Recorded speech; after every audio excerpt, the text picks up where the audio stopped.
Black America, mind your business. You just watch. Let the Nigerians windmill for her. Okay? So just wanted to let y'all know that, just to kind of give y'all a little one too. Okay. And another thing we want to get into really quickly before the show, since I was going to get into it, but y'all like jumped me to it. So let's just go right on in it. Unfortunately, we have sad news. Diangelo has passed away yesterday. I cannot remember. Let me pull it up. I don't want to lie. But according to reports, Diangelo, the father of Angie Stone's son, and I think they were married. Don't get me wrong. Don't get me to lying. But either way, he was pronounced dead. They say he was battling cancer privately and didn't want people to know. So that means when Angie Stone passed, then that would mean that he was already going through his own battle. So could you imagine that on the kids? Okay, they were not married. Okay, prostate cancer. Let's get into it, y'all. We're going to get right into it so we can get it over with. I'm pretty sure people are going to be coming in to remind us that Diangelo passed away. So let's get into it, y'all. It says, soul legend Diangelo passes away after private battle with pancreatic cancer. Let me say this as well. Diangelo is one of our gods. And or I'm going to say one of our gods. Let me rephrase that. When I say there are gods that walk amongst us, no, first of all, lower G, not capital G. I'm not speaking of the Most High God. But when I call these people, because they are people, when I say they are some of the gods that walk amongst us, these are some of the people that were able to tap into their gifts, okay, that most of us won't ever get to tap into. They were able to reach a part in them that most of us get to walk around and never experience. Even for some of us who do experience some of the potential that we have, will never truly understand it. When I say that these are some of the gods that walk amongst us, I'm not saying as far as some people that should be praised or worshiped or nothing like that. I'm saying these are some of the best amongst us. These are some of the people. That's why Michael Jordan is Michael Jordan. It ain't a lot of Jordans. He is a god of basketball. Does that make sense? I know this kind of talk is gonna take a lot of people a lot to get used to. It's gonna take a lot to get used to. But the Bible said that ye are gods. So if you can't look at yourself and see a God, you've already failed. Get out to the ground and start grounding and meditating. If you can't see a God in yourself, then you need to get to grounding. You are so lost. You're farther off than you could even imagine. Remember, there are different gods. There's the Most High God, and there are gods. The Bible said ye are gods, okay? God-like, meaning tapping into that God-like potential that you have, okay? The best of us do it. Serena Williams did it in tennis. Yep, DMX, Tupac. Diangelo did it in music. Angie Stone did it in music. These are the creators amongst us. All of the people who created the lights in the AC these are the quote unquote, and I don't mean it with the capital G. Get used to understanding the concept. These are the people who walked amongst us that were capable of tapping into potential that none of us will ever get to experience in these lifetimes. That makes them godlike. The Bible say ye are gods. I see a God when I look in the mirror. If you don't, then that's where you need to start. Does that make sense? Now, I'm not going to keep explaining that. Back to what I was saying. Diangelo unfortunately passed away from pancreatic cancer, and he was one of the gods that walked amongst us, the God-like people that walked amongst us. Let's go there, because I know y'all get that religion until y'all up. That religion until y'all down. But anyway, he is one of the God-like people that walked amongst us, okay? And he is one of the legends, one of the greats that passed. And this is the gag. Let me say this too before we move on. Rather you want to say it out of your lips or not, for all of the people who want to correct he's not a God, he's this, that, and the third. You worship these people like him.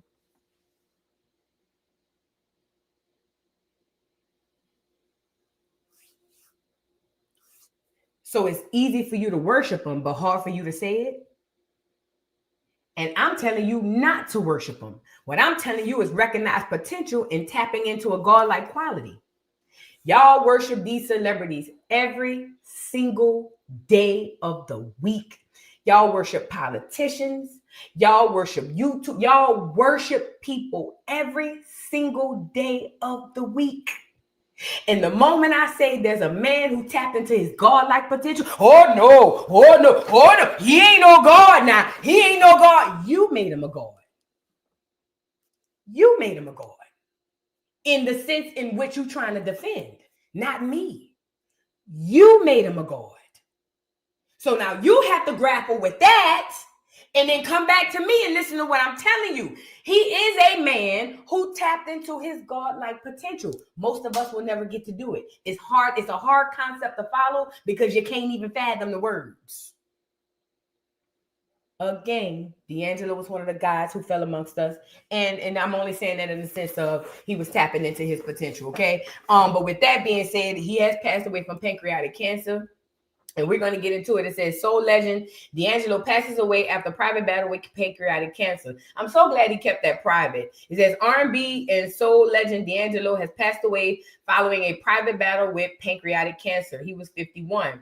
Born Michael Eugene Archer in Richmond, Virginia, Diangelo changed the sound of modern soul music with his timeless mix of gospel, funk, jazz, and hip-hop influences. His debut album, Brown Sugar, 1995, helped usher in the neo-soul movement of the 1990s, setting alongside artists like Erykah Badu, Maxwell, Lauryn Hill, and redefining what R&B could be.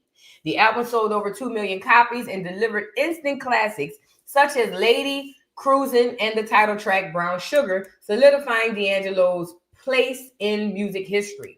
His follow-up, Voodoo, wow, I forgot about that, 2000, became a cultural touchstone. The sultry single Untitled, How Does It Feel, not only earned him a Grammy Award for Best Male R&B Vocal Performance, but also made him an icon of both sound and sensuality. The album itself won Best R&B Album at the 2001 Grammys and has since been hailed as one of the greatest records of its era. After stepping away from the spotlight for over a decade, Diangelo made a triumphant return with Black Messiah 2014, a politically charged masterpiece that proved his artistry was deeper than ever. The project, recorded with the Vanguard, earned widespread critical acclaim for its bold messages and timeless sound. To read the rest, log on to balleralert.com. So here, like we said, the great brother who is now the ancestor, Diangelo, has passed away. And if you just look at his body of work, you can't tell me that ain't God-like qualities. Everybody can't do that. Everybody can't do that. As a matter of fact, show me the equivalent of the Diangelo in any other culture. I will wait. I will wait. And again, Diangelo ain't even amongst our best. And he is amongst our best. But he ain't even amongst our best of our best. If you just look at what he has contributed to us. Listen, when Diangelo came out with Brown Sugar, let me tell you something about a God-like quality. Let me tell y'all something. When that nigga came out with, I want some of your brown sugar, around the time when light-skinnedness, especially on the girls, was in style. Listen, we talking about an Usher before Usher. He made it cool for a dark-skinned nigga to want to be up under a dark-skinned woman when it didn't happen. Because the blackest niggas, like Wesley Snipes, was with the lightest hoes. Don't get me to going. And right after D'Angelo found it, followed what? Brown skin. You know I love your brown skin. It created a whole movement of loving who you are and the skin you in during the time when life was the only thing that was right. Come on, man. Come on, man. Y'all don't be listening and y'all don't be realizing when you sitting inside of greatness.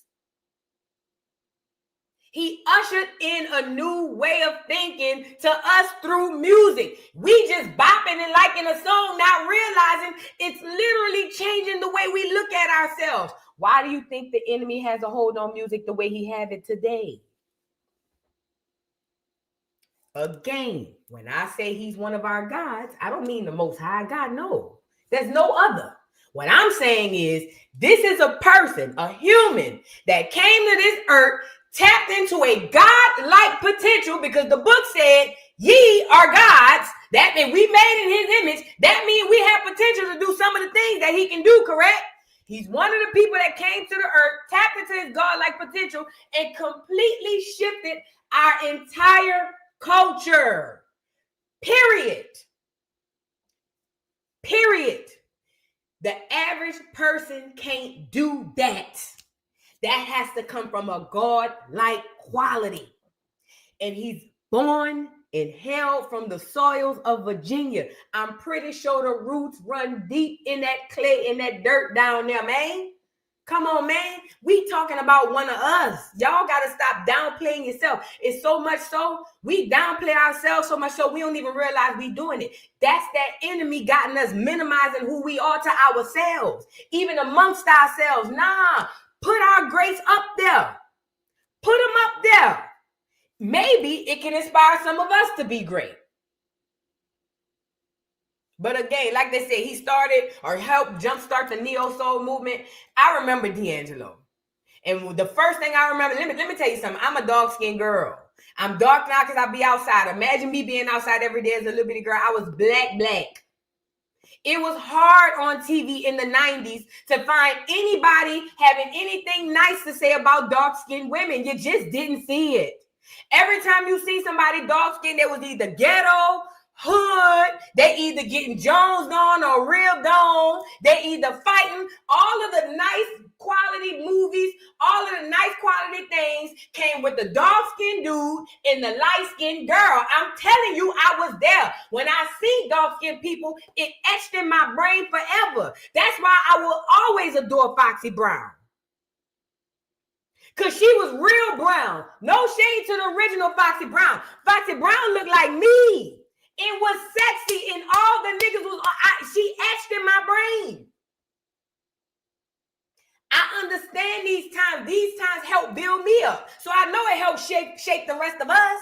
Diangelo, like I said, was able to tap into a quality that shifted our mindset. And again, the enemy got the mindsets now. That's why all we think about is ratchet stuff. But don't worry about it. We're going to get back to it. But my condolences to the family, especially to his son. And rest in peace to the guy, to Diangelo. Rest in peace. Because when that man came out, I want some of your brown sugar. Bitch, I felt good. Do you hear me? And then when India Irie came her black ass on there with that black ass nigga with them locks, and they had all that baby Earl all on them on the video. Remember, put a 3 in the chat. And they had the baby Earl on them. She had that guitar talking about, you rub against my brown skin. Bitch, I was in the mirror trying on my brown skin, bitch. What's up? What we on?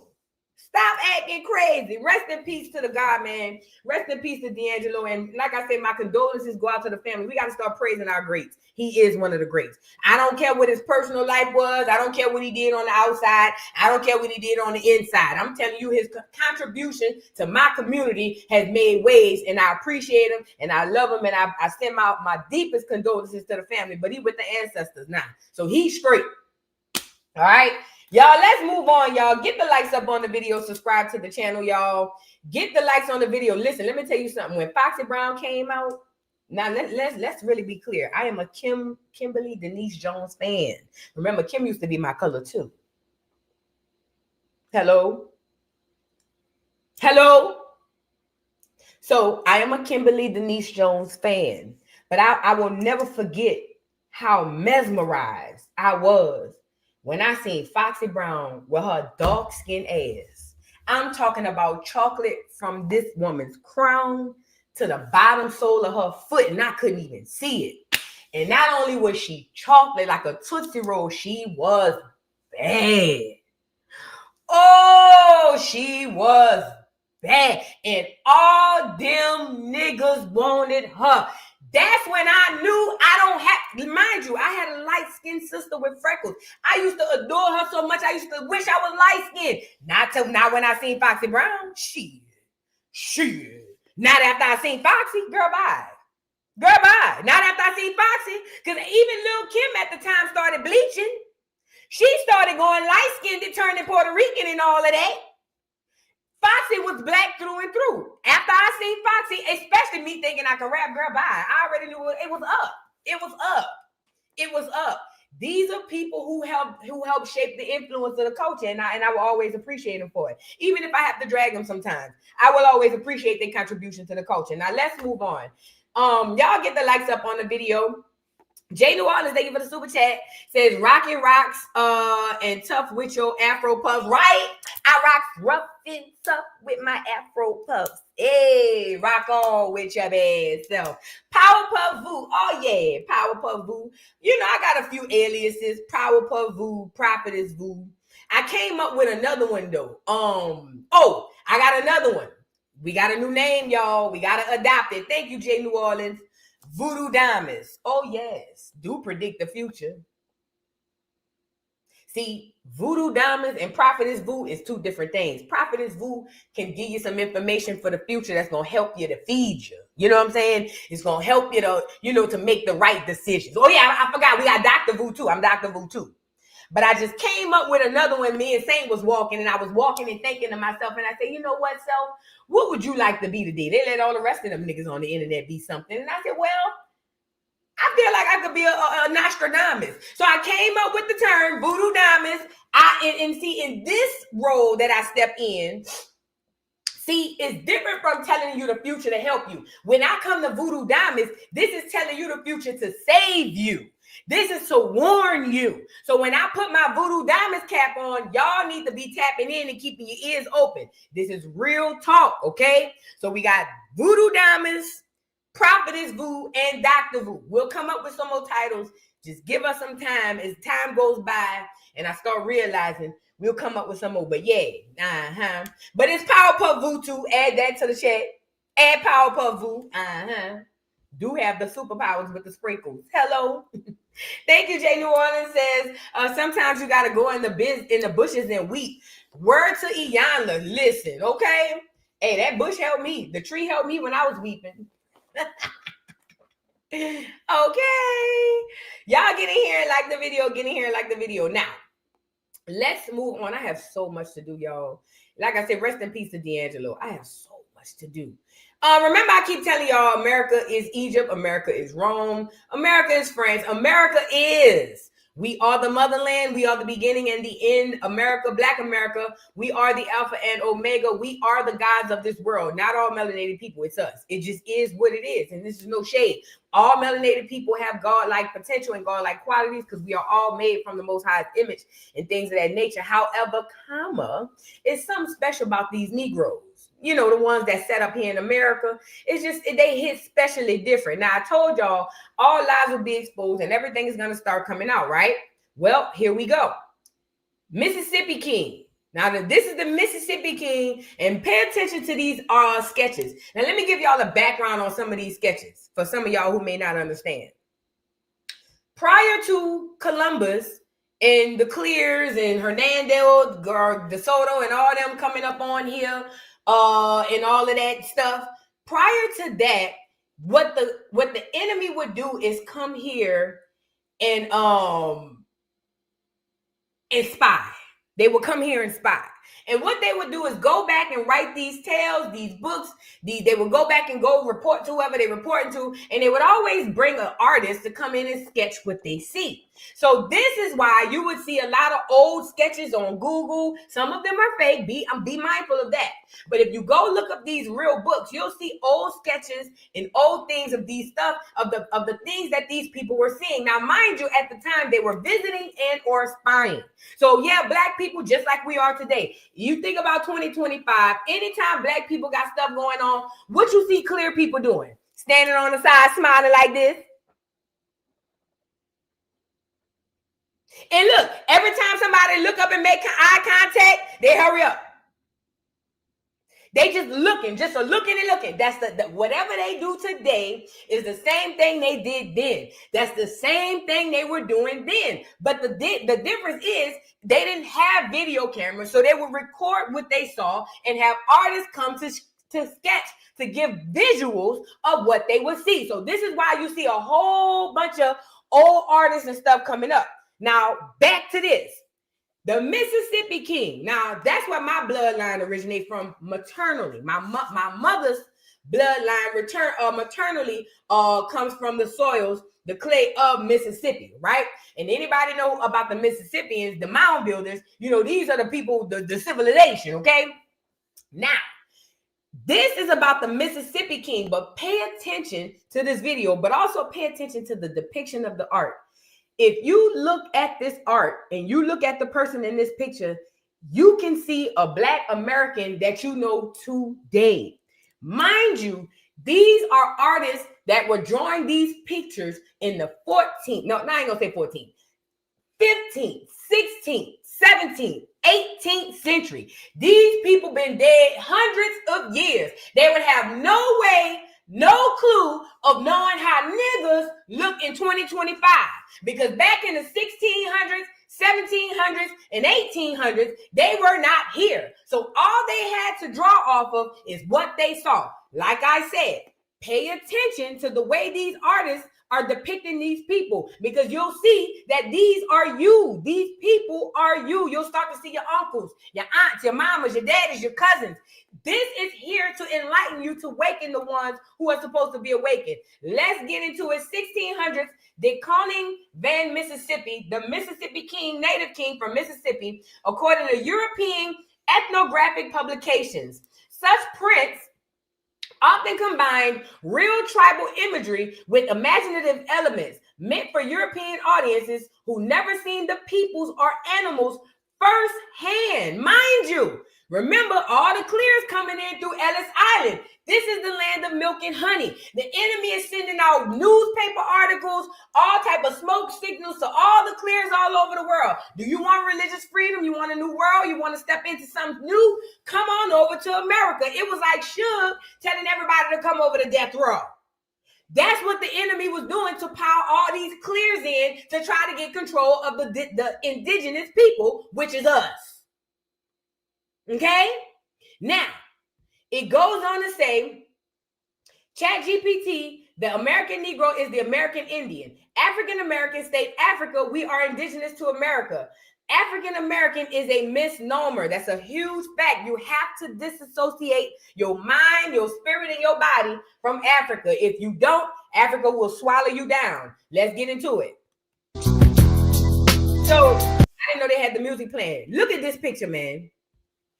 Somebody help me out. Let me make me smaller. Let me make me smaller so y'all can see. Look at this photo. Look at the face in the photo. This don't look like no African. This don't look like no Asian. This don't look like no $5 foot long. This don't look like nothing but a Black American, okay?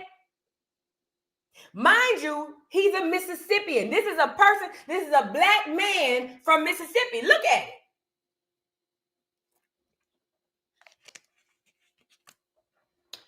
If you take away the clothes and you put modern clothes on this artist or on this art, you wouldn't be able to tell that this was a 16th century art. Because this is your awakening. You're supposed to now be able to see yourself in these paintings and in this art. For those of us who can, you are already on the right track. You have been lied to. They have taken all of your photos, all of your history, and whitewashed it and put other people's names and things on it. Put other people's pictures and things on it. But this is you. It always has been you. It always will be you. They strip you of your identity so that you don't know it. But the thing is, the eyes will never lie, and they will never lie to you. If you really take the time to pay attention, you will see that these people that they claim to be these mythical ancient creatures or people that wasn't us is literally us. Literally it's us. Okay?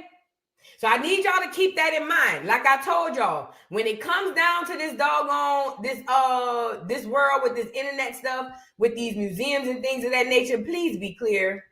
Let's really be clear about it. Believe about 20% of what you see in the museums.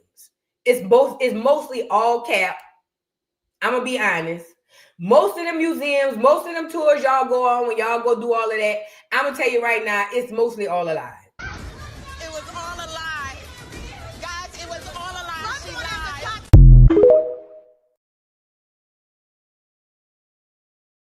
This is about a mindset shift. The only way to make it out of this is through a mindset shift. We have to shift our minds, okay? But yeah, I thought that was something that I needed to share with y'all because we need to start knowing the truth.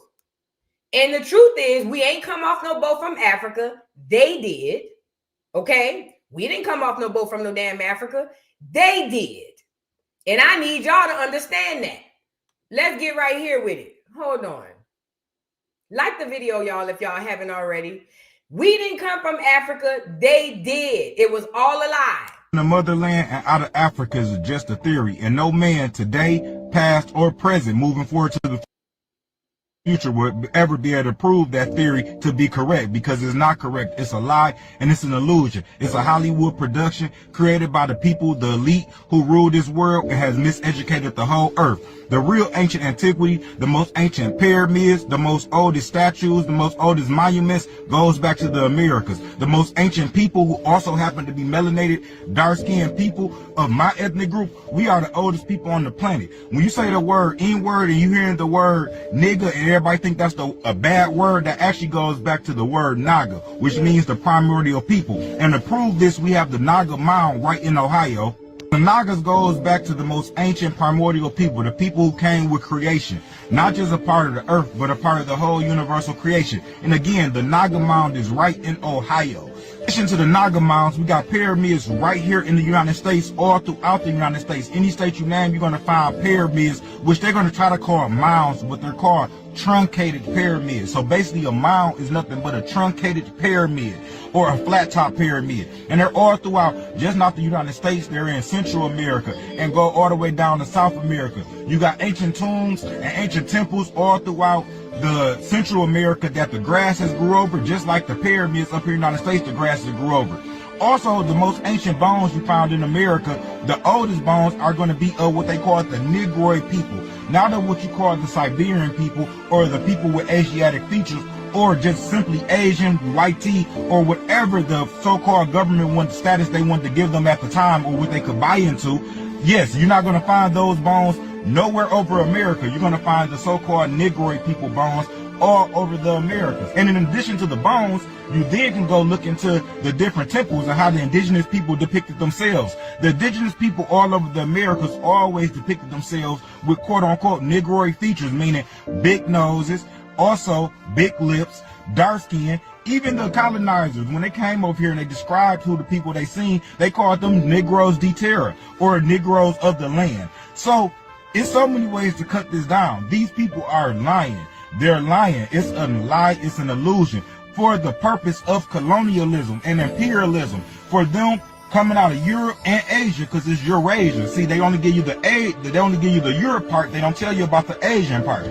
But because of Eurasia and some of Africa, because some of Africa got something to do with this too, they all came over this land and they all seized this land. They all conquered this land. Remember in the Bible, in Deuteronomy. Don't let that part go over your head.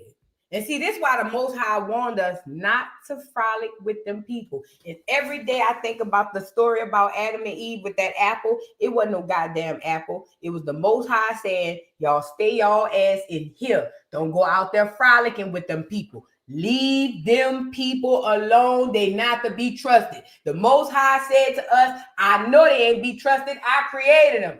You stay within your own confinements, within your own shit, and you ain't gonna have nothing to worry about. Every day, this shit makes more and more sense. I swear to God, it ain't had nothing to do with no apple. It ain't had nothing to do with no tree. It was God telling us, stay to yourself. The moment you get out there and start frolicking with all of them, you're gonna get stuck. That's what it was. That's what it was. That's where it started, and that's where it stopped. They only gave us the tree and the apple thing to give us a little fairy tale moment. Okay?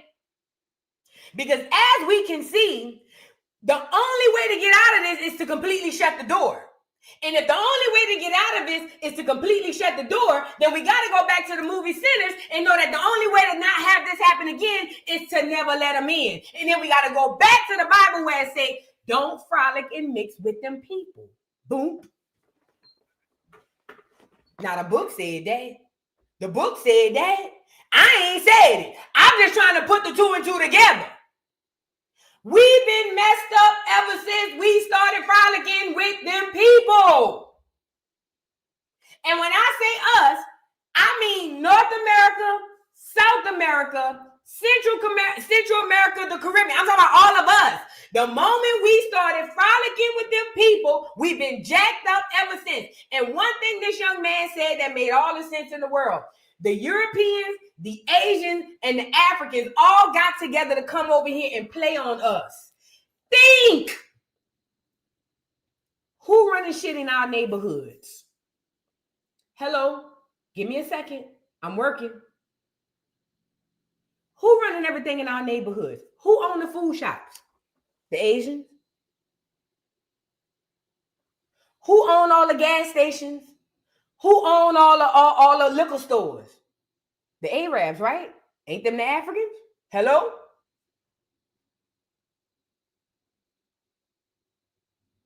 And who monopolizing on all the work? Come on, man! Come on! We gotta put the two and two together now. We gotta put the two. We gotta start saying 1 + 1 = 2. We have to. And all three of them pluckers came over here and got together and said, we about to play on all them niggas. And it's been working like a dog ever since. Come on, man. It has been working flawlessly ever since. Remember, they came off the east side of the globe. We on a whole nother side. This is why they called us the New World. They didn't know. We taught them how to bathe. We taught them how to properly eat. That's why when you go to certain places on the other side, they still living primitive like animals.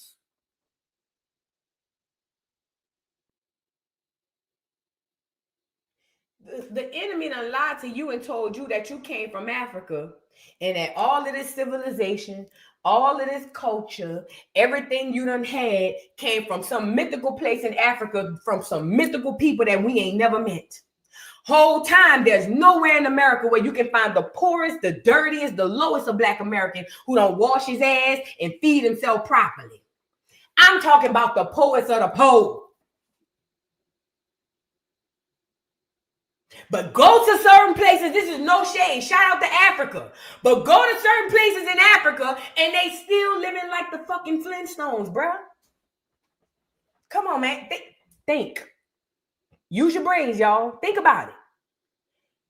The Garden of Eden ain't had nothing to do with no apples. It ain't had nothing to do with no trees. It ain't had nothing to do with no apples. That was the Most High telling us, don't go over there messing with them people. They are cunning. They will smile in your face all the time. They want to take your place. Come on. Let me let this dude finish, man. This dude cooking. Around me and say you're going to be under a siege. A siege is an attack on your own homeland. These people have us under subjugation on our own homeland. So when you're looking at the crime in your communities, when you're looking at the poverty, when you're looking at all these things that's going on, the prison rate, everything, why they don't fund our schools, why they take our programs away, why don't you like us? It's not because of your skin color. It has nothing to do with your skin color, because that wouldn't explain why they don't like light-skinned people. Because, you know, we have light-skinned niggas just with these same features. Why they don't like the light-skinned ones? It wouldn't explain it. If it was about our skin color, why would they invite over 6 million Africans over here and still inviting Africans over here when they, quote unquote, don't like the so-called Africans that they already got here? Because they know you're not African. They know you're the true indigenous American. We are always a liability to this land because we are still here. They ask where the artifacts at. It's artifacts all across North America, what you call the United States, is going to prove this. Your genealogy prove it. All this stuff is going to prove it. But the greatest thing that it is going to be The greatest artifact is us. The greatest artifact is us because we are the greatest artifact and we are the greatest proof right here in the living flesh that we are the indigenous Americans. We're not from Africa. Our culture is not African. The foods we eat is not African. They had all these small hats or these Jewish people at a certain time age create all these different books and these different disciplines of thought called Pan-Africanism and talking about the Africanism and talking about we get our cultures and traditions from over there, and these people are following us today. The whole world is following us, and that's not a bad thing because it goes back to what I'm telling you. We are the primordial people. We are the oldest people. You're talking about Olmec, Mayans, Atlanteans, Aztecs. Yes. All down to all the tribes, Cherokee. All this is American nations. And when you start getting to the nations, the cultures, all this shit go back to America and they have switched the maps. They have changed everything upside down. So understand, the out of Africa is an illusion. Nobody, past, present, or future, could ever prove that that is true. We're not from Africa. I'm talking to us right here in the United States. We're talking about the Caribbean islands, and we're talking about South America. We are not Africans. Shout out to Africa, love to Africa and African people, but we are not Africans, and we got to stand up to this colonial game that they're to the future with. And let me tell this to Black Americans. Kudos to us, because everybody been waiting on us to wake up. Let's call a thing a thing. Everybody else been waiting on us to wake up, and we waking up. So kudos to Black America. This ain't no wave. This is a new way of life about to start off, and we are putting out the truth, okay? Listen, y'all, listen. This is why I tell y'all, please go do your genealogy. I preach that to the top of my lungs. I don't get nothing out of you doing your genealogy. But what I do know is when it's time for us to go get our shit, I need everybody to have their paperwork in hand so it ain't no questions. Does that make sense? When it's time for us to really get our shit, not that marching shit, not that bullshit niggas be doing with all of that coming online and crying and begging. We not doing that.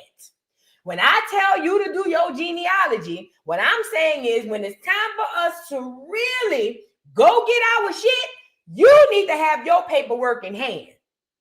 Okay? Because we are on the brinks of getting our shit. Do your genealogy. Like the brother said, what you are going to find is that you ain't got every bit of Africa. The most Africa you got came in your head. And then when you peel back the layers of how the hell you get Africa in your head, you realize the enemy put them there. You ain't from no goddamn Africa. And for some of us, or some of those, because not me, but for some of those who may find one or two Africans in your bloodline, let's just say you do, that does not negate from the 75+% of Black American indigenous Indian blood. Now, you can say, listen, labels are just labels. You can say I'm not an Indian, I'm an FBA. You can say I'm not an FBA, I'm a Hebrew. You could be whatever you want to be, bitch. Join the army. I don't care. What I'm telling you is, do your genealogy so that you can find out who you are. And when it's time for us to go get our things, we can go get our things. We can have our paperwork in hand, and there ain't nothing nobody can tell us, run me, give me me. Let me get me right here. Thank you. How to mean go? Another one, thank you. That's how I want to be up there as y'all getting y'all shit. Another one, thank you. Another one, thank you. You see what I'm saying? Do your genealogy. Do it. It ain't going to help nobody but you. Find a family historian. Find somebody in the family who's interested in that stuff that can do the family's genealogy. Do it. It ain't going to hurt you. It'll only help you. And for those who do it, you'll be able to turn back for the ones who doubted the first rip. And then you can come back and say, see? And then I bet you they try to come back around the second rip. Okay? But please do your grounding, your meditating, y'all. Please do your genealogy. Please, please, please. And let me just say one more thing as well before we move on. I saw a message, and I know that this is a consensus going around. Let me say this. Shout out to my elders. Shout out to my elders, especially my elders and my people, not just the elders. Shout out to the people who are super religious. But I just want to ask that you do me a favor. I get it. We all have our beliefs. I get it. I get it. But if you could just do me a favor and instead of just opposing your beliefs on everybody, just sit back and watch and see how it works. Because I saw a woman in my chat talking about, oh, you talking about connecting to the ancestors. All you need to do is be worried about God. All you need to be worried about is God. We done prayed for you. Ancestors done prayed for you for all these years and I made it through. And I get that. And I appreciate the ancestors for that. But what I'm saying is there's something else that we can try. Although that way helped us and kept us, it didn't really advance us. Now it's time for this generation to come through and advance us. That's all it is. And for this generation, we're going to face the same thing because the generation under us is going to come through and advance us. And we are going to have to be susceptible to change. It just is what it is. But I don't want the super religious people to think that, oh, this is crazy. Oh, why are y'all out there grounded? Do what you want to do. That's cool. You know what I'm saying? However, there's a new way of getting things. And we're going to get it. And it's all still aligned with the Most High God. Do your genealogy, ground, and do your meditating. Okay? Make sure y'all do that. Make sure you do that. This won't benefit me. It'll benefit you again. Okay? Now, let's move on. And again, y'all, we are in the promised land. Africa ain't got shit over there compared to over here. Why you think them people over here? Why you think them people over here? Okay. Oh, I want to bring this up really quickly for 5 seconds. So I saw that Trump laid off all the people in the education office. Black America, stand aside. You step aside. Let Trump tear this shit down. Trump is doing work for us. You just don't know it. Shut up, Black America. Let the tethers on Twitter and let the tethers on the shade room in the neighborhood talk. Get on here and gaslight you. Let the bots on the internet gaslight you into believing that Trump is just the worst thing that ever happened to you. Trump is doing things to move shit out the way for us. You may not understand it now. Mind your business. If he laying up the Department of Education, that ain't got nothing to do with niggas, not collectively. Not collectively. He done told on the IRS, they wasn't paying their taxes and all of that. Let this clear man go through and run his house. That ain't got nothing to do with us. You stand down. Don't you get up there with your picket fence. Oh my God, I can't believe this, the Department of Education. Bitch, we don't work up there. Not as a collective. No, we don't. We don't have high positions up there. They don't have a whole plethora of niggas down at the Department of Education. Let Trump handle his house. That ain't got nothing to do with us. Let him deal with his people. That ain't got nothing to do with us. Okay? I'm just giving y'all that little 1-2 bit because I see a lot of people letting the shade room get y'all bucked up. They're using your energy to help you fight their battles. That's a bunch of foreigners with the hard ER and a bunch of clears up there with that. That ain't got nothing to do with us. Let them lose their jobs. That ain't got nothing to do with us. Now, what's going on with the Hebrews right quick? Why the Hebrews was marching?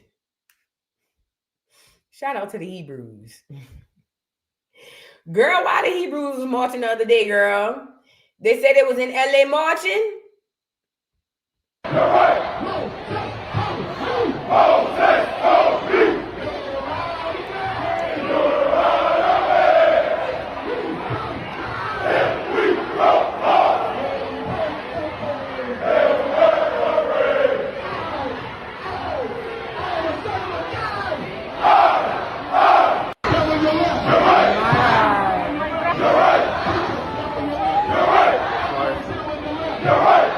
So the Hebrews was out there marching, y'all.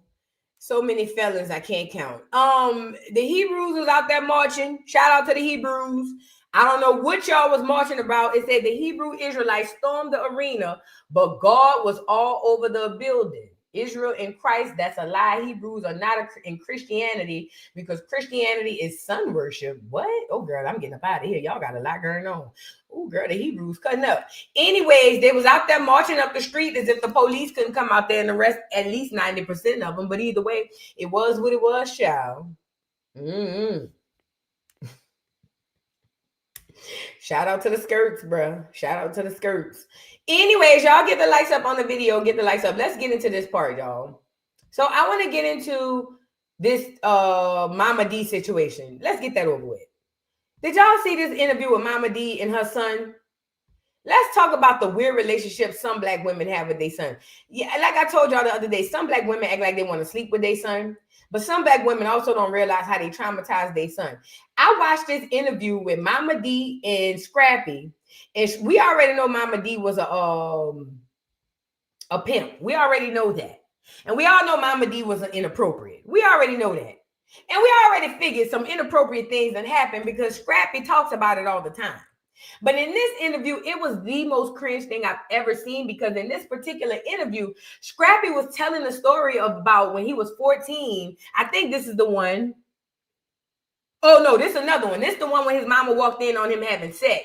When I tell you it is so cringe, and he's telling the story with a smile on his face, but all you can see is the trauma in his eyes.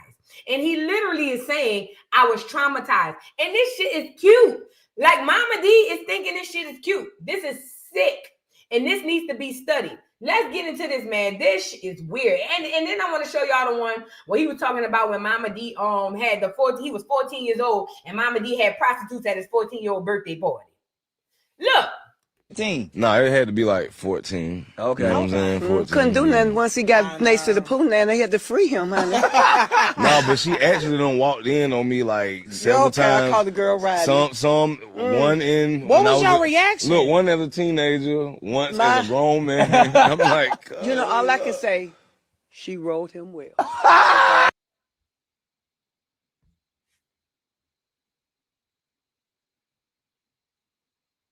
Do you know what type of mindset you have to not only see that, but to notice some shit like that? You have to see your child in a sexual manner to even know, to look at something like that and have that type of thought cross your mind. You have to have a sexual energy towards your child.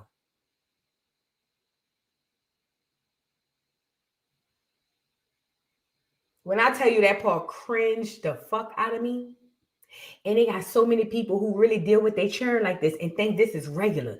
People really deal with their kids like this and think this normal. And you wonder why the children grow up and can't get into a decent relationship, can't keep friends or nothing. You traumatizing your kids. You sexually assaulting their minds. The fuck you mean you walked in and she was riding him good? You nasty bitch. Are you insane? How do you sexualize your child? A person you birthed come out your womb. What type of weird shit is you bitches on? What type of sexual childhood trauma did you bitches not get over to where you sexualizing your own seeds?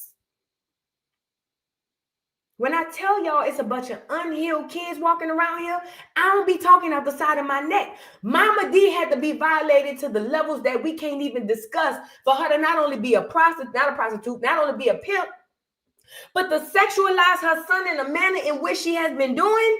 And still to this day, it's cute when it's on Love and Hip Hop and we laughing and Joce, but that's some real deep traumatic shit going on here.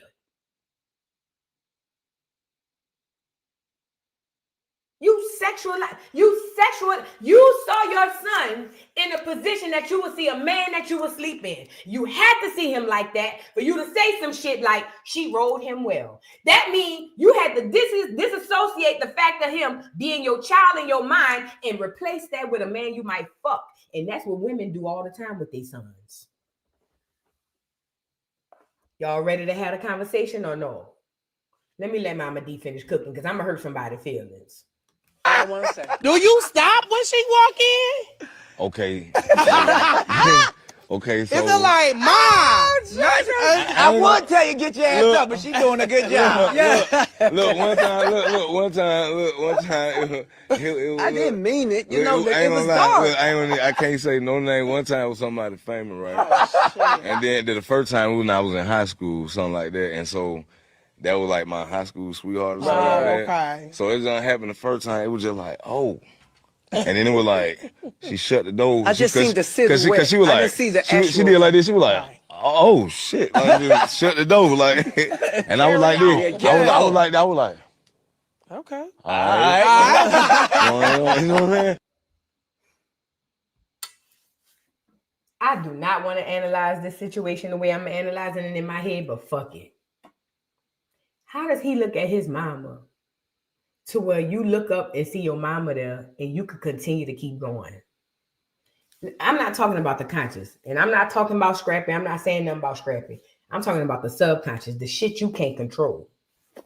Because I know, God forbid, first of all, that would be the most cringiest thought, but God forbid my mama ever walked in on me. Anything I was doing mid-position, done. What type of mindset, subconsciously, how do you view your mother to where she can walk in on you doing some shit like that and you able to keep going? I need y'all to really think about this shit, because we gonna talk about it, because we be playing. Y'all want to talk about shit but kind of talk about it, but y'all don't want to talk about it. How do you view your mother subconsciously to where you can keep going?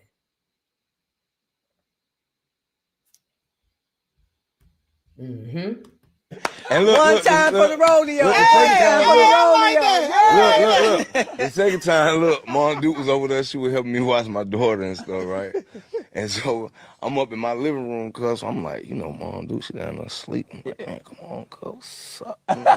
And then I do that, bow, cuz you get to walking up still to my.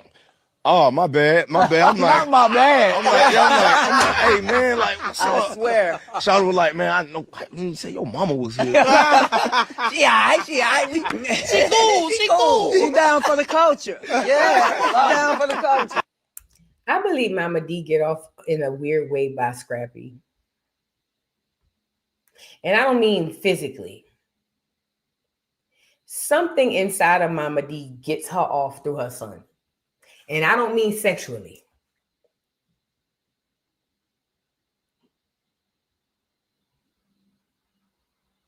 I don't mean sexually, but it's sexual. Does that make sense?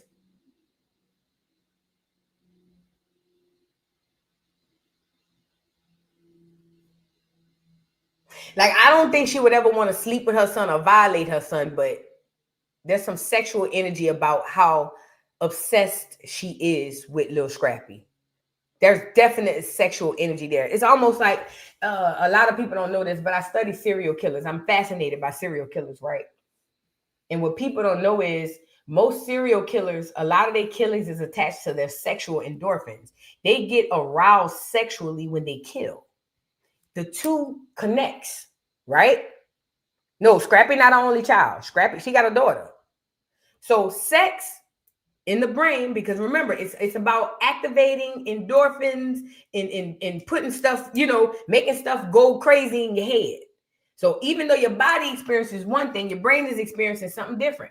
So serial killers, typically when they're in the act of killing, they typically go into sexual arousal because the two are high endorphins that make them feel good. It feeds whatever addiction, the dopamine. It feeds whatever dopamine addiction they have, right? Now, take the serial killer off the table.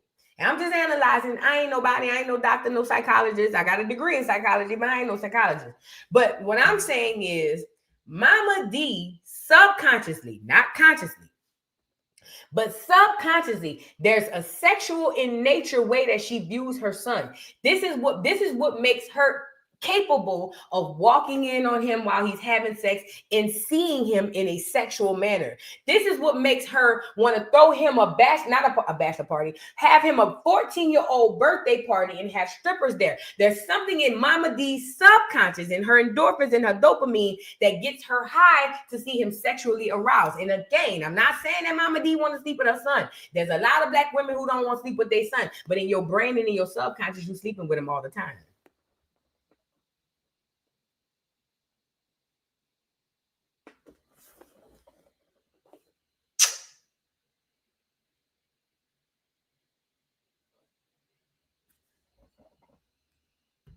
Let's go to Exhibit B.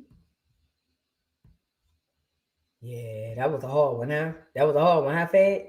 We gonna get off it. Hold on. We almost finished. We gonna get up off it. Hold on.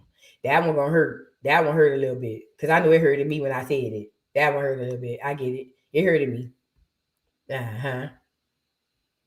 Mm-hmm. Yeah, if you really want to know, that's the unadulterated truth. That's the part y'all don't want to say out loud.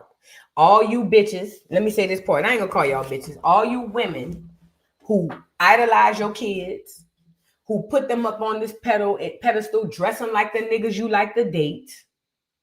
Treat them like the niggas you wish you could be with. Y'all sexualizing y'all children subconsciously. I'm not saying that y'all want to be with y'all children sexually. What I'm saying is subconsciously, there's something sexual in nature that sees him like that in your eyes. I'm sorry. And it may not be you. It may not be you. So if it's not you, then let it fly. If it don't apply, let it fly. But if it hit,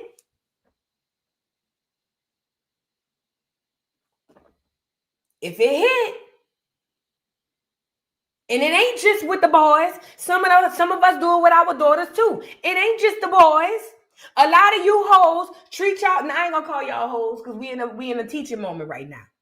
But a lot of our women live vicariously through our daughters. You want to dress them up like you wish you could have been dressed up when you was that age. You want to have them look and do things like you wish you could have looked and did that age. It's a sexual in nature subconscious thing that make y'all do that. It is what it is. It is what it is. And until you're ready to face that, you're going to continue the cycle. It is what it is. So it's not just mamas with sons. We have this weird fixation, and I'm saying we because I'm a Black American mama. We have this weird fixation with our kids. And until we address it, it's just going to get worse and worse and worse and worse. Yeah, Atomic, being jealous of your own kid. That's another weird fixation we have with our kids. But when we going to talk about it? When we gonna talk about it? Okay? Jealousy is another thing, comes from a subconscious situation. Let's go to Exhibit B though. Now this is when he's talking about his mama had done came in there and had strippers at his 14-year-old birthday party. The other kids' parents had to come grab them out the party, and Momma Dee saw nothing wrong with this. You got to have a sexual in nature type of situation to have a 14-year-old be pleasured by strippers. Even think about a 14-year-old being pleasured. You got to have a sexual in nature type of mindset. Let's get into it. But you enjoyed it because you got service for free. For free, that free The money. perks of the family business. For your birthday.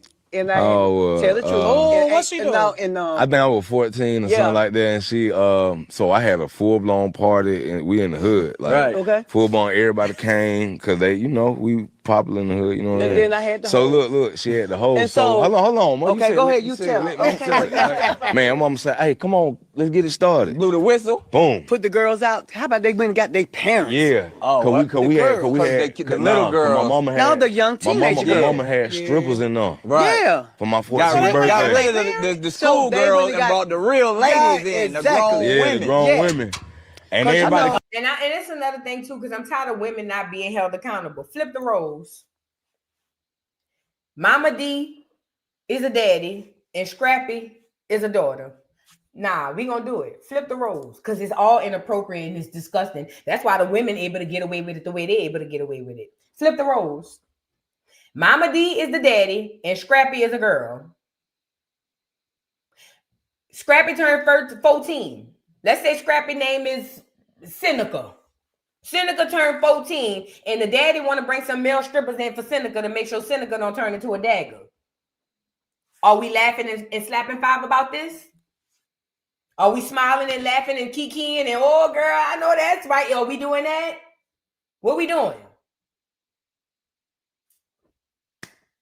This is why a lot of the little young boys who getting violated by the older women can't say nothing, because the other women won't even hold the other women accountable. Let's do it. Let's do it. Flip the roles. If Momma Dee was the daddy and Scrappy was a daughter named Seneca, and Momma Dee name was Derek, and Derek decide for his daughter Seneca, I'm gonna get 4 male strippers to make sure she don't turn into a dagger. Flip the roles. Is Momma Dee are we laughing and kikiing about it, or is we calling 911? Because little boys can be violated too, contrary to your belief. Little boys can be violated too. Okay? Let's let Momma Dee finish cooking. Let's let him finish telling the story. And let me see, this girl here, I forget her name, Paris. She was so visually uncomfortable. Oh, she tried to play it off of the pod. Oh, she tried to laugh at Kiki. But she was visually and physically uncomfortable the whole time. And that's how you know your convictions are getting the best of you. That's how you know, Paris, your mama raised you right. You wasn't raised like this. So to sit here and have this uncomfortable conversation, even when your mind tells you to play it off, your body says, this don't go right. That don't go like this. That's why Paris is over there looking crazy. Look, that's convictions. Paris should be thankful she still have them. Check it out. Came back, everybody came back to the door. All the mamas came back like, hold on. Come get me. I stood my ground 10 toes down. She was like, yeah, this my house though. It's my house. We're going in my house. Going in my house. If you got a son in here that don't need to be in here, please take him out. Please call him out. But we need to get up out of here. Well, yeah, we gonna do. We doing some things. You know, cause no, and then look, nothing and then when wrong she with left, all the girls came back and we continued the party. Yeah, and that's how we did. You feel me? Yeah. Hey, for my 14th birthday party. That's a hell of a party. I ain't even know that was going. Party story. I wasn't even looking. Bro, I wasn't even looking for nothing like that, bro. I was sitting there like the whole time, like strippers. I'm like, cause this is like when Did y'all hear what he just said? And let's apply this to our lives too. He's 14. He was like, bro, I wasn't even looking for nothing like that.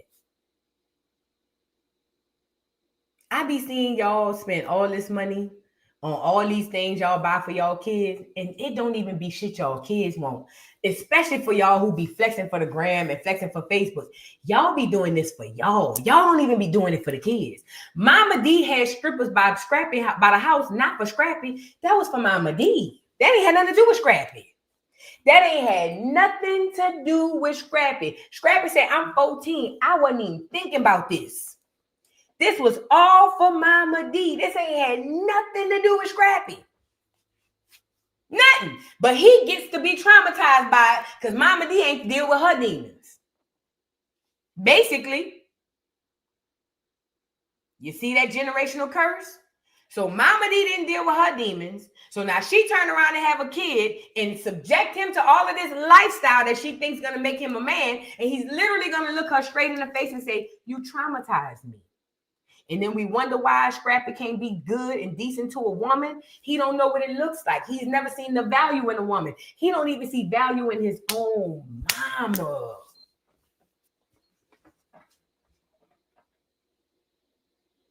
He don't even see the value in his own mama. And when I say that, I'm not saying that he don't value his mama as a mother. What I'm saying is when it comes to the value of a woman, he don't even know where to begin. He ain't never had it. He ain't never had it. Generational curses. Now, Scrappy could break that generational curse. He could turn around and be the best parent, way better than Momma Dee than he could ever be, than she could have ever been to him. That's what we be up against. But look, let Scrappy tell her how he was traumatized. Look. No, but when I look back, Chuck E. Cheese. But look though, bro. I look back at it though. That was traumatizing. That was traumatizing. After therapy. After therapy. After therapy, man, that was traumatizing. Now wait a minute, you're in therapy. Yeah. Well, so wait, are you in therapy too? No, she not. I keep begging her to go to therapy. I keep begging her to go. Because I think he wants you to work through some of the stuff. All the trauma. Like most 14-year-olds is getting bikes or something for their birthday. No, you giving this nigga bitches. Nothing against the LGBT community, but I just wanted him to chase pussy than total purse. That's all I was trying to do. That's all I was trying to do. In my defense. That's called in my defense. All hands on. But you enjoyed it. What you got? And to the black women who think y'all could just pray to get away your churn or put them in front of a bunch of the opposite sex and it's gonna help, bitch. It ain't never worked in the past and it ain't gonna work now. Let me say that again to the black parents out here. To all the black parents who so scared, God forbid my child turn out to be gay. God forbid my child turn out to be a lesbian. God forbid my child turn out to be a TS. Bitch, all that shit y'all be doing, trying to save your child from being whatever it is gonna be, is counterproductive. Stop it. All of that, I just wanted to make sure he didn't tote a purse. If Scrappy was going to tote a purse, he was going to tote it rather you put 50 bitches or 50 niggas in front of him. It just was what it was going to be. And for the ones who really wanted to tote a purse, they living in hell because they got to lie to themselves every day because they still living under the fear of their mamas who was putting a bunch of bitches in front of them because they so scared they son was going to turn into a gay person. It's sick. Just stop it. Just stop it. Just stop it. Stop it, stop it, stop it. Your children are who they're going to be. Love them or nothing. That's it. My grandma always said that none of the kids belong to us. This was my grandma's philosophy. These are not my kids. These are God's kids. My grandma said God just gave me the opportunity and blessed me to raise them. I think that's how we need to start thinking, because with all this my, we don't know how to handle our own kids. Maybe if we start thinking of them as God's kids, maybe that'll help. Because see, when we possess them for us, we don't do right by them. We don't do right by the church. When we possess them for us, and you know how we are as black women, not mine, not my church. Maybe if we take the concept that my grandmother gave me, my grandma said, these are not my kids. These are God's kids, and he blessed me to be able to raise them. These are not my, we need to come with that mindset. Because we don't know how to do right by our kids when we claim they're ours.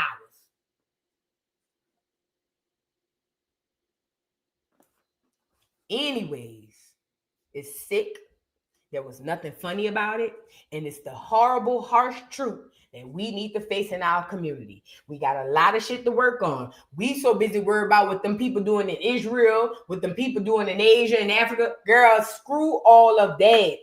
We got work to do. We need to fix this and clean this shit up. Because if Scrappy don't break the generational curse, then guess what? His children are bound to repeat it. And let's just be clear. Scrappy has been on the road most of his life, most of them kids' life. He hasn't been around enough for them to even see that the curse is broken. So, unfortunately, which I pray not, there's a higher likability that the kids will repeat the same cycle. Does that make sense? You see what I'm saying? This is why it's important for us to not only see what's wrong, correct it. We want to not be our parents, correct the wrongs that our parents did. Take the rights that work and correct the wrongs. Don't throw out the baby with the bathwater. That's how we get up where we at now. Never throw out the baby with the bathwater. What I'm telling you is, look at your childhood. Look at all the right and wrongs your parents did. Your mama, your daddy, or both. If you got to take a list and write them down, write it down. And we all know, for most of us, because we super emotional, our bad list going to outweigh the good list. Fine. What I'm telling you is, after that, all you need to do is take the bad things and correct them.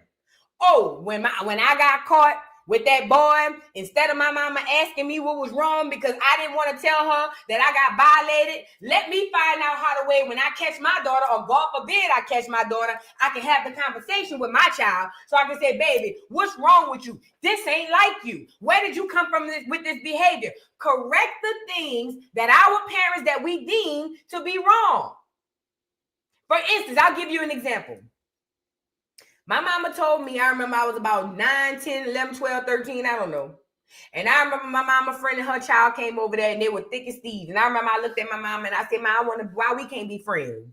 And you know, my mama looked me dead in the face and said, I will never be your friend. I am your mama, and that's where it starts and stops. And I'm paraphrasing there. And as a child, that hurted me to my soul. Hurted me, because I'm like, why my mama don't want to be my friend? But as a grown-ass woman, that was the best response she could have ever gave me, because she ain't my friend. We'll never be friends. It wasn't meant for us to be friends. If it was meant for us to be friends, we'd have come in the world together. We didn't shoot marbles together. We didn't grow up together. We didn't play double dutch together. We didn't do shit together. She ain't my friend. Oh yeah, it hurted me as a child. Broke my little heart, girl. I thought it was the worst things in the world. My mama was supposed to be my best friend. But as a grown-ass woman, she was right. She ain't my friend. Now, fast forward. I could have taken that situation and said, I'm gonna be the best friend to my child ever. Oh Lord, I'm gonna best friend love by my child. We gonna be on first name basis. Whatever my child want, I'm gonna give it to her. My child gonna be able to come talk to me about whatever. If she wanna talk to me about sleeping with other boys, she can do it. I'm gonna be so nice and so sweet to my child because my mama shut me down as a kid. I could have taken that approach, and guess what I would have done? Hindered my child. I would have turned my child into a goddamn statistic. So what did I do? I looked at the situation and said, what worked about that situation and what didn't work? And this is what I came up with. What worked about it is the God's honest truth. My mother is not my friend. Even though I didn't understand it then, it wasn't meant for me to understand. She's not my friend. She's right. She's absolutely right. But then I had to look at myself and say, well, what would have made me feel better if she had said it the same way or said the same thing just differently? And it dawned on me. It's not what you do or say, it's how you say it. It's how you do it. So yes, my daughter and I have a line drawn. I am your mother. I will never be your friend. But we have the type of relationship where we can talk. I trust her. She trusts me. I ain't acting like me and my daughter relationship perfect because it's not. But I looked at a situation that tore me down as a kid and really jacked me up as an adult. And I learned and healed from it and said, okay, look at the good, look at the bad, take the good, fix the bad, and go about your business. Because one thing we have to come to terms with is this. This is the fact of the matter. Our parents weren't all the way wrong, y'all. They wasn't all the way wrong. They just didn't know. They wasn't all the way wrong, though. Most of our parents had no clue or nowhere to start to learn how to be parents. Remember, our parents literally raised themselves. Y'all thought we raised ourselves. No. Our parents really raised themselves. They literally, for the most part, most of our parents don't have nothing to go off of. Let's be honest. If you really think about your mama right now. If your mama here, thank the Most High for her. But even if she gone, think about your mama right now. Most of them ain't had shit to go off. Most of them ain't had nothing. We thought we raised ourselves. At least our mama made sure we had food and locked the door. They literally raised themselves. I'm sorry. They literally raised themselves. So they didn't have much to go off. Okay? So with that being said, take the good, find the bad, tweak the bad, and make it work for you. They wasn't all the way wrong. They just didn't have nothing to go off of. That's it. All right? Learn from it. Find the lesson in everything. That's what this is all about. Find the lesson in everything. I'm telling you, if y'all start thinking about y'all mamas, y'all really gonna think about it. They came from a messed up, real jacked up situation. Jacked up than the one you came from. Think about it. Everybody right now put a 3 in the chat. Put a 3 in the chat if you could think about your mama upbringing and think about yours and realize most of us, not all of us, a lot of us came from situations where our mama gave us a better situation than they came from.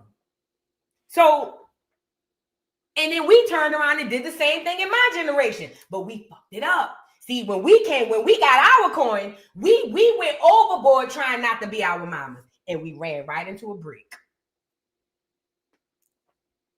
We went overboard trying not to be our mama, so emotional, we ran right into a brick. Let's move on. Y'all, we got to fix that now. We got to fix that. We got to fix it. Now, let's move on to Senat and Ishowspeed, because now we're going to get into value. Y'all like the video, subscribe to the channel. We about to get into value right quick. Now, Senat and Ishowspeed, those are the Senat is not a Black American, but they the Black kids on Twitch, and they the only reasons I know about Twitch. However, the Twitch guy, a clear man who created the platform, came on here to tell us that when he thinks about the people who run in Twitch and the people who's like Mount Rushmore Twitch, he don't see Senat or Ishowspeed on that Mount Rushmore. And I need Black Americans to do this. Do me a favor. Stop feeling played. That's your problem. You're always in your feelings. Stop. Throw that shit away. You already know getting in bed with this devil, you're not gonna make it out on the best end, girl. That don't go like that. This his stuff. This his politics. This his entertainment industry. It ain't set up for you to win. Stop crying when you don't win. We tired, boss. You can't go in my house and then be mad when the rules don't go your way. This is the enemy. Start thinking like him. He can't do shit without you. He's nothing without you. But he don't want you to know that. Because God forbid you know that, then you won't need him anymore. Remember, the illusion is that you need him. The illusion is that you need Twitch. The illusion is that we need YouTube. The illusion is that we need TikTok. It's almost like the Wizard of Oz. The illusion of the Wiz, the Grand Wiz, the Wizard. Whoa, you gotta come back with that ruby slipper. And the whole time, it's a little bitty white boy behind the thing, a little frail white boy. When I'm telling you, it's all illusions. But in order to keep the illusion going, they have to keep you mentally enslaved and confused. So what did they do? They paid Ishowspeed and Senat astronomical amounts of money. And let's go back here real quickly with the Senat bit. Senat is only as big as he is because he tapped into Black American culture. Let's really call a thing a thing. If Senat had not tapped into Black American culture, we wouldn't know who that little bitty boy is. Let's really call a thing a thing. So the only reason Senat, who's a nation and Jamaican or something like that, they say he is, the only reason he in the conversation is because he tapped into this water fountain over here, this fountain of youth over here. Okay, let's really be clear. So he's kind of like guilty by association. Okay, yeah, let's call it. Senat kind of came along for the ride. Ishowspeed is one of us. Okay, right. It's had the nerve to say we ain't got no culture. Again, he's only in the conversation because he tapped into our water fountain. Okay, now the fact of the matter is this: without Senat, Ishowspeed, and the rest of them Black American kids, none of this shit matters. None of it makes sense, and none of it exists. The power Black Americans have is beyond their imagination.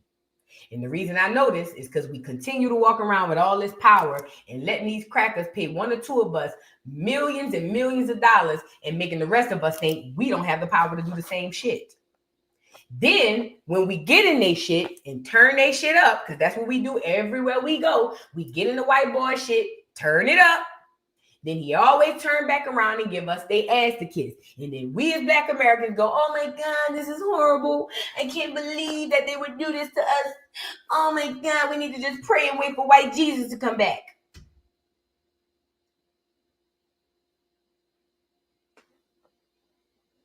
At what point in time we gonna give up on the cycle? So when the white boy come on here and say he don't put Senat and Ishowspeed on the Mount Rushmore of Twitch people, it makes sense. It's not about what's true. It's about what they want the history to state. They will never state that it took nigger kids to put Twitch on the map, even though we know living in the time that that's exactly what happened. But they will never let history say that, because that gives you, Black Americans, that gives your kids and grandkids too much brain power. Oh God, no. We can't have you thinking and believing. Oh God, no. Because if you believe, then that literally puts us back in our place as Slavic people, as slaves. And it puts you back in your place as the gods you really are. So God, no, we can't have you believing.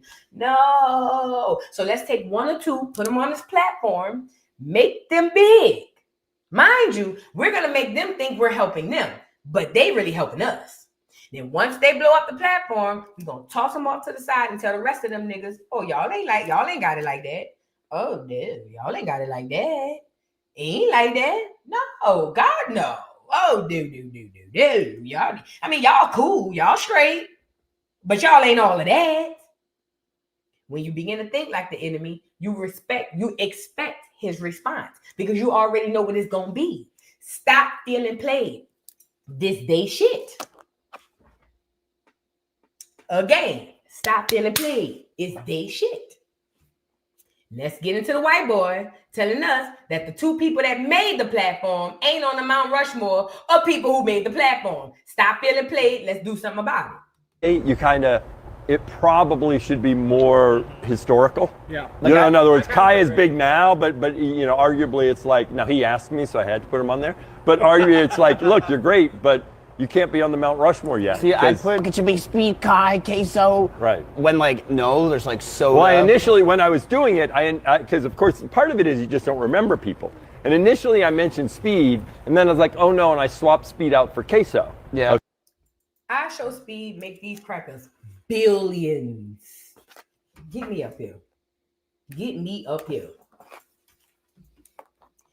Ishowspeed makes Twitch billions of dollars. If Ishowspeed takes home millions, think.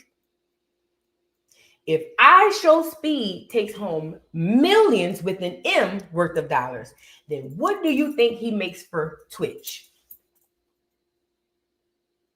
And if he makes that for Twitch, you mean to tell me this cracker gonna get on here and look the camera and look them other crackers straight in the face and say, oh, I didn't remember Ishowspeed. Sometimes I forget his face.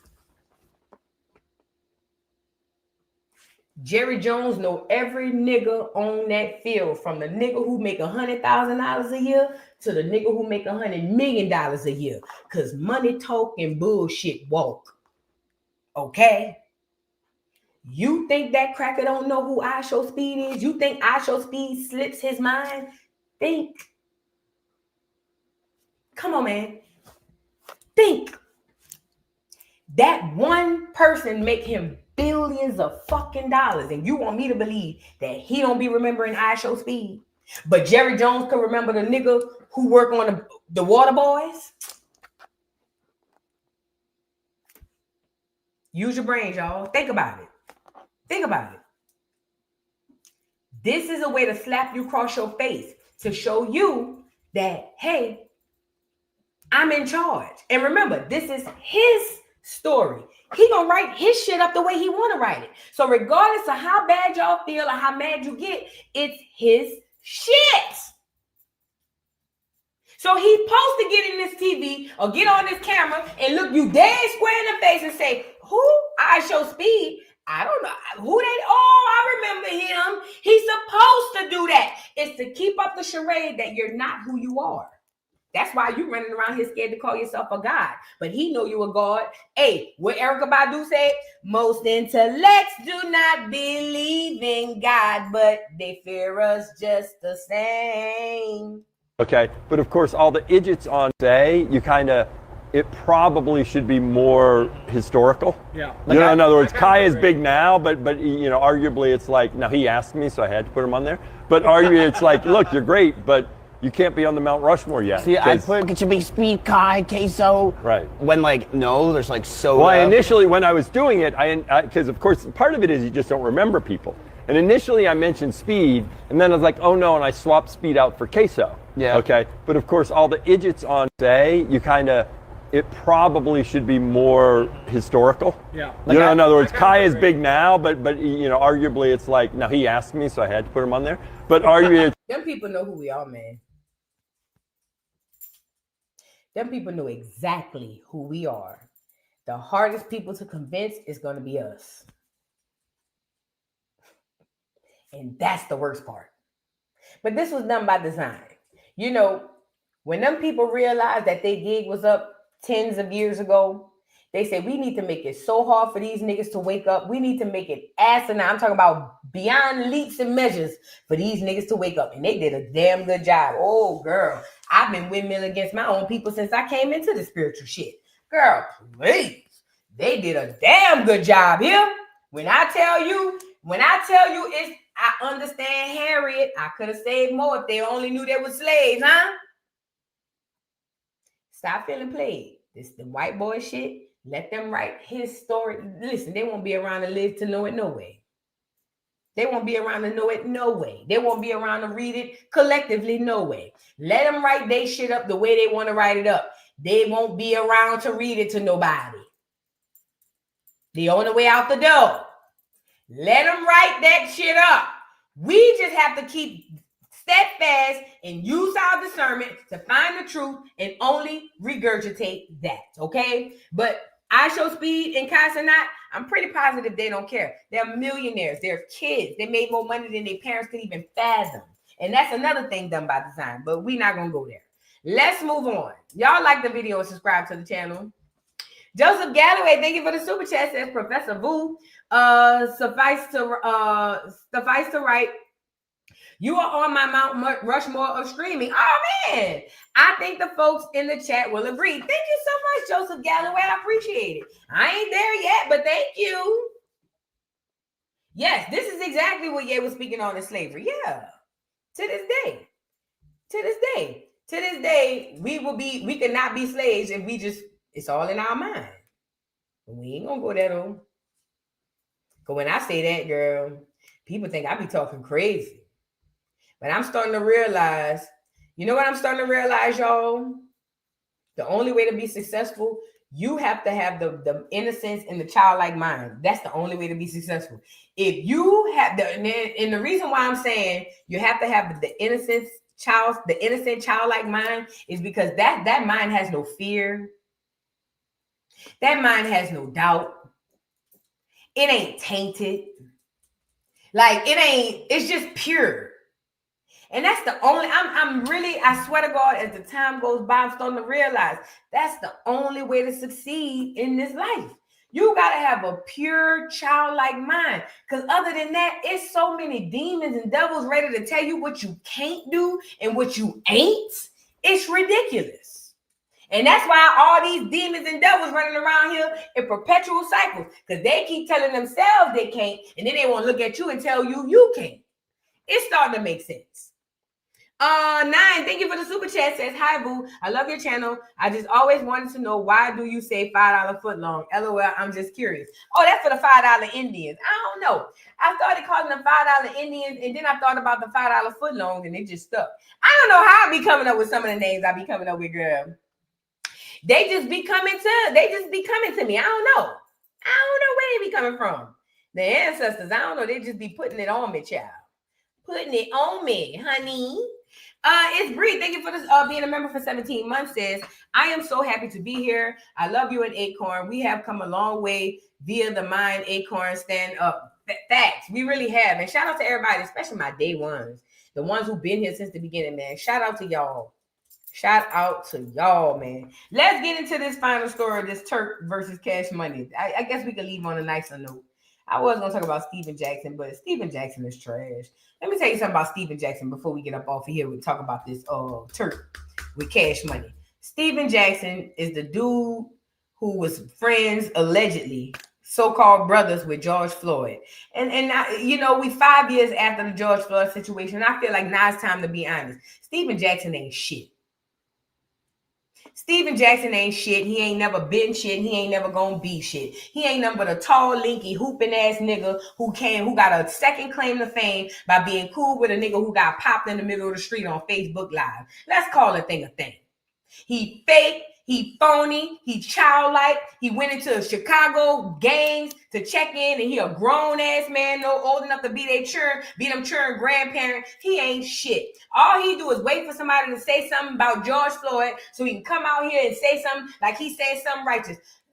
That nigga ain't shit. Steven Jackson ain't worth 2 nickels rubbed together. He the worst representation of a Muslim I've ever seen in my life. So the fact that he want to come out here, oh, Drew Brees, you got to say something. You wrong for that, bro. Oh, Stephen A. Oh, you wrong. Shut your bitch ass up, Steven Jackson. Shut your hoe ass, lame ass, bitch ass up. Your only claim to fame is being cool with a nigga that got popped in the middle of the street. Shut your lame bitch ass up. Don't nobody listen to you, Steven Jackson.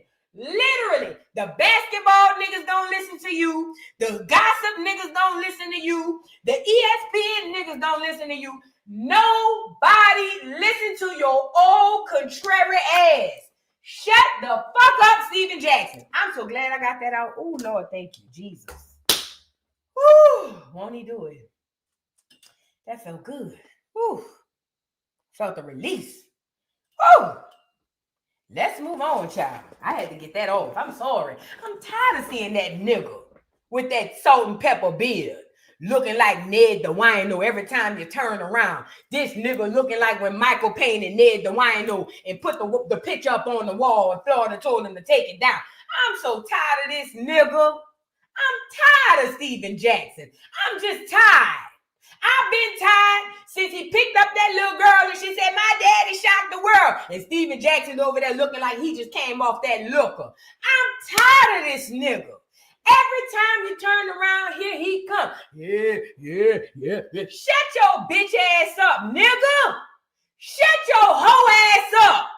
Big, tall, linky, hoe ass, bitch ass nigga. Shut the fuck up, Steven Jackson. I'm tired of seeing you, nigga. You make me sick. Lord have mercy. Let me move on. I'm gonna get mad again. Let me move on. Tired of seeing this nigga. Every time you turn around. Every time. Bitch ass nigga. Shut your hoe ass up. Always trying to check somebody on something. And you around here playing Muslim, eating coochie and ass. Shut your bitch ass up. And speaking of bitch ass, I was listening to the Carter, right? And then I got on that No Ceilings mixtape. Rockstar lifestyle might not make it. President got him in a White House naked. Looked at the clock and I said it right now.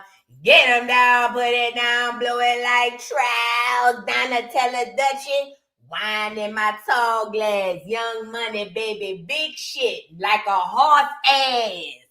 Stacks in my back, black shades on, hat back, Bugatti back, black. Where they do that at? South Beach, Miami, ho. I'm probably with Tammy Toe. My life is a video and the women want their cameo. Shout out to Wayne, man. Now that's the old Wayne. That ain't this Wayne. See, I told y'all, they didn't put that download in this Wayne. So if you want to hear that Wayne, you got to go find the album. You'll never hear them words out his mouth. This ain't that Wayne. That Wayne had a head full of dreads. This Wayne ain't got that many dreads. So if you want to go back to that nostalgic time, mixtape Wayne, y'all know Lighter Flicker Wayne, go find your old CDs, go find the old songs. You'll never get it out of this nigga here. Not this one. Not this one. Now, I ain't gonna lie. When I heard that Lighter Flick, it took me back. I ain't gonna lie, it took me back. It took me back. I ain't gonna lie, it took me back. I ain't gonna lie, I remember my car. I had my 6 disc CD change in the back after Katrina. And I remember I had met this dude who was burning CDs. He was selling them. But I had started messing with him. He had got me Buku CDs. And he got me all the Wayne mixtapes, bitch. And I had them all 6 of the CDs all lined up the way I wanted to hear them. The way I wanted to hear them, lined up, put them in order, and I rode around the city of Atlanta like that, okay? And I rode around the city of Atlanta like that. I mean, what else did I have to do? I ain't had no job. I ain't had no house. I ain't had shit else to do, bitch. I was a Katrina victim. Stop acting crazy. Now, I ain't gonna lie. It brought me back, though. I ain't gonna lie. You know what it brought me back to? Georgia Bush. Put a 3 in the chat. Stop acting crazy. Stop acting. Put a 3 in the chat. Come on, man. Anyways, we could talk about nostalgia all day. Because he gone. That Wayne is gone. He never coming back. We got a new Wayne. This him right here.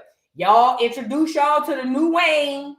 This him. This the new Wayne. That Wayne is gone. He gone. We can go ahead on through the funeral and go on about our business.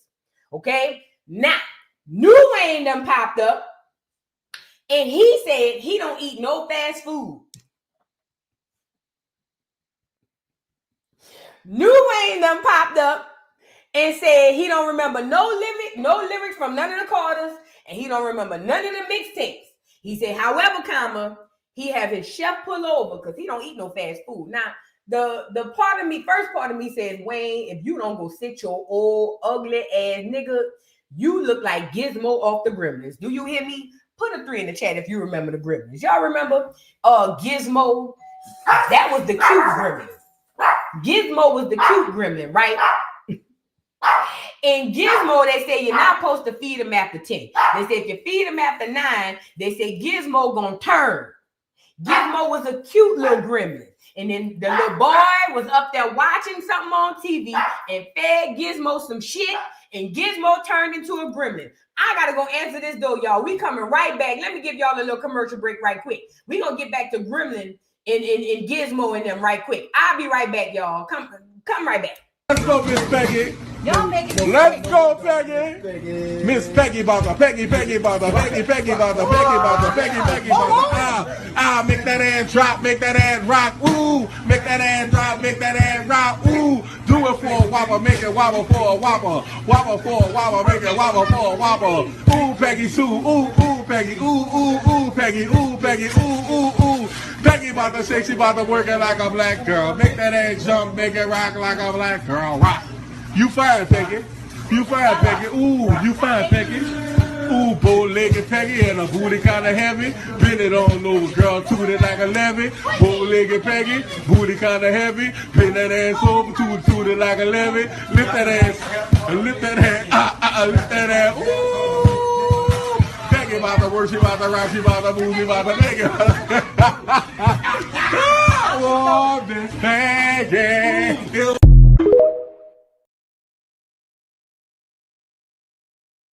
So anyways, yeah, if y'all never seen the movie The Gremlins, y'all gotta go watch it. My mama, we used to have it on tape.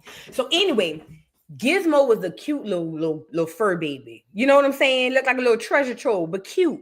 And the instructions on these little things, these little trolls was, you're not supposed to feed them after 9 o'clock. They say if you feed them after 9 o'clock, they go crazy and they turn into gremlins or whatever the case may be. Let me see if I can pull up a gremlin. And then all of a sudden, the little boy fed the little gremlin after 9 o'clock, girl, and Gizmo turned, bitch. Girl, they was tearing Gizmo ass up. Do you hear me, girl? Poor Gizmo got his ass whooped. Gizmo had churn. Them goddamn gremlin was tearing Gizmo every with poor Gizmo, girl. I felt so bad for him. You see what I'm saying? Y'all know what I'm talking about if y'all seen the movie. Girl, poor Gizmo, them, and he didn't know what to do. Girl, just watching gremlins all over the place, just churn. Girl, just fighting and scratching, and they eating each other. Girl, it was just a mess, girl. It was a mess. Okay, Wayne was one of the gremlins. Let me see if I can go find one. Let me show y'all. Hold on. Because some of y'all might be too young. Y'all might not remember the gremlins. Let me show y'all the gremlins. Hold on. Girl, this was a classic movie, girl. Where's y'all been? Girl, I remember my mama went and bought that. My mama bought that from Blockbuster, baby. Yes, she did. She didn't rent that one, baby. She bought it. Yes, she did. Oh, yes, she did. Baby, we had that in the collection. I need to call her. She might still have it. Look. Stop acting crazy, bitch. Stop acting crazy. Now, this Gizmo. Y'all see Gizmo? The movie is called The Gremlins. It came out in the 80s, okay? This was Gizmo. Now, when y'all really peel back the layers, they really was talking about niggers, but that's a whole nother story. Let's get back to the movie, okay? Now, Gizmo was the cute little baby. He was the cute little fur. He was the cute. And everybody's like, oh my God, I want one. You know what I'm saying? So Gizmo was the cute one. But they say don't feed them. Don't get them wet after 9 o'clock. They say if you get them wet, they're going to go crazy. They're going to multiply. We ain't going to know what's going on. So the people said they can give them out. Just make sure you don't feed them and you don't get them wet. Well, girl, Gremlin Gizmo done went home, girl. And girl, this would happen. They done fed Gizmo, and Gizmo came back and then birthed a whole clan of gremlins, girl. The gremlins took over the house, whooped Gizmo ass, girl. Had Gizmo crying and scrapping, girl. Gizmo was windmilling with his life, girl, trying to save himself. He couldn't make it. He tried, but he wasn't cut like that. You know what I'm saying? See, Gizmo was the good one. Gizmo was a cute, furry, you know what I'm saying? He wasn't cut like that. But see these little gremlins that he created? Oh, them bitches told Gizmo ass up. Do you hear me? And that's what Wayne is. See, Gizmo was Carter Wayne. Hello? Can I get a witness? Gizmo was sorry for the wait Wayne. Hello? Gizmo was lighter flicker Wayne. Hello. Hello. That was Gizmo. Cute, furry, had all his dreads. He could rhyme good. When he do his songs, he don't be saying, "Don't stop." Remember? That was Gizmo. But somebody fed him after dog. Somebody got him wet. Somebody got him wet. And he gave us Stripe. That's him. That's him. You see what I'm saying? Now, we have to accept him because it's either this or nothing. We either take this Wayne or we don't get nothing. And at the end of the day, y'all not ready to let him go, so we're going to accept this one, okay? Now, fast forward, this Wayne don't have all of the qualities and all of the things that Gizmo had. Remember, Gizmo was lighter flicker Gizmo. That was lighter flicker Wayne. That was mixtape Wayne, LimeWire Wayne. What's that DJ that used to be? Was it Clue? Which one of them DJs used to be on all that nigga mixtape? This was that Wayne. Go DJ. That's my DJ. That Wayne. That was Gizmo. We don't have him no more. He gone. He gone on the glory.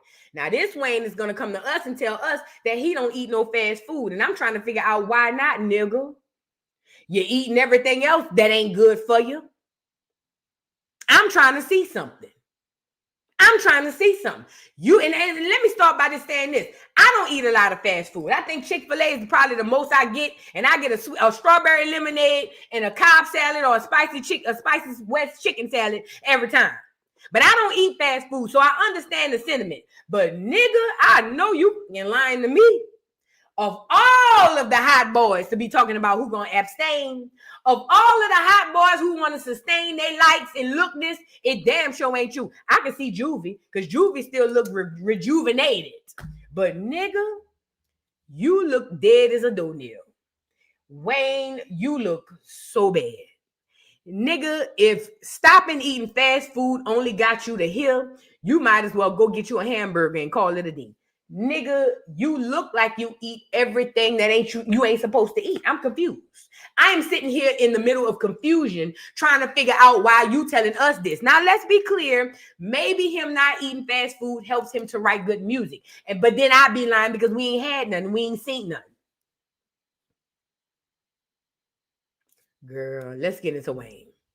Wayne revealed he doesn't eat fast food while on the road. Instead, his tour bus driver pulls over so his personal chef can prepare his meals fresh.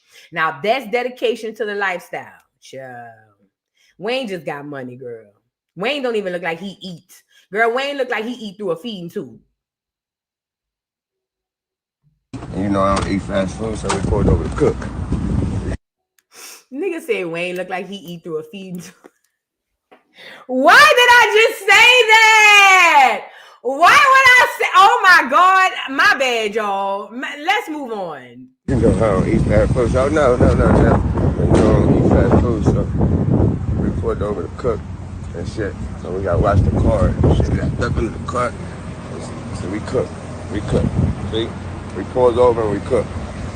So eat healthy, young men, young women. We had pulled over to eat. You know I don't eat fast food, so we pulled over to cook.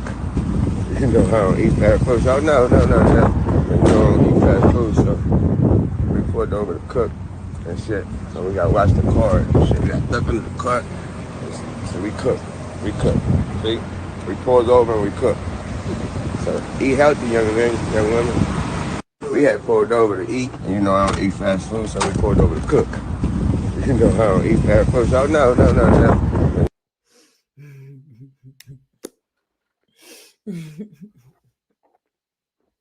Now, nigga, why you got that chef pulling over to cook and all your shit coming through the tube? Wayne, please. Wayne. What do we get out of this, Wayne? You over there eating fresh prepared meals and we ain't even got a good album. What do we get out of this? Wayne, what is our cut of this, Wayne? I'm trying to see something. What's our cut? At least back then we got some mixtapes. What we get now? Girl. Could you imagine being healthy for no reason?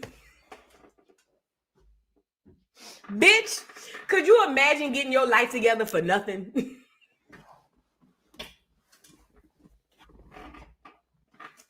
This nigga Wayne eating fresh cooked meals for no fucking reason. Man, watch out. Wayne, move around, bro. Move around, Wayne, bro. Move around. Go ahead, bro. Because at this point in time, Wayne playing in our face. And I'm not about to keep letting him play in my face. He gonna play in your face, not mine. I'm not about to let, no. I'm not about to let him do that. No, get your ugly ass off of here. Get off of here. I'm not about to let Wayne do it. Now let's get into the other hot boy, Turk. Bless his little heart. Bless his little heart. Now, we done already talked about it. Cash Money will be doing the verses that nobody asks for. And I don't care what the internet say. I don't care how many likes Instagram say they got over there talking about we all looking for this verses. You a damn lie and the truth ain't in you. Now, I'm not saying we ain't going to watch it. But what I'm telling you is this is not what we looking for. Nobody. Listen to me and listen to me good. I'm born and raised from New Orleans. I know. But ain't nobody sat down and say, man, when verses come back, I think the one that's going to really set it off is Cash Money versus No Limit. I don't think nobody ever said that. I just don't think it.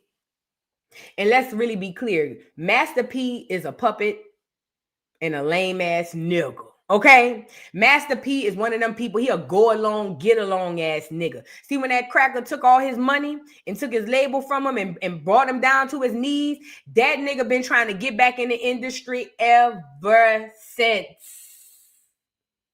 He will sell poison to the community, selling them nasty-ass noodles, that nasty-ass cereal, that nasty-ass shit that he won't even eat in his own house and feed his own kids. All he want to do is sell poison to the community and play like he with us. Master P ain't shit. So he probably was the main one running, trying to get this verses going, because he been trying to get back into the industry ever since they kicked him out on his black ass for coming into the game and showing these niggas you don't need these crackers. Hello? You think them crackers wasn't looking at Master P when he came into this industry and showed these niggas you don't need these crackers? You don't think they looked at him and said, oh yeah, let me get him on the list so we can get him up out of here? You don't think they looked at, why do you think No Limit had so much success and just went away? Think.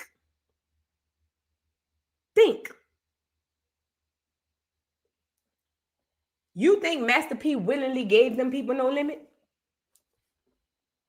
Master P came in and shifted the whole culture. That nigga came in and showed niggas you don't need these crackers for nothing. You don't think they wasn't behind the scenes concocting up some shit?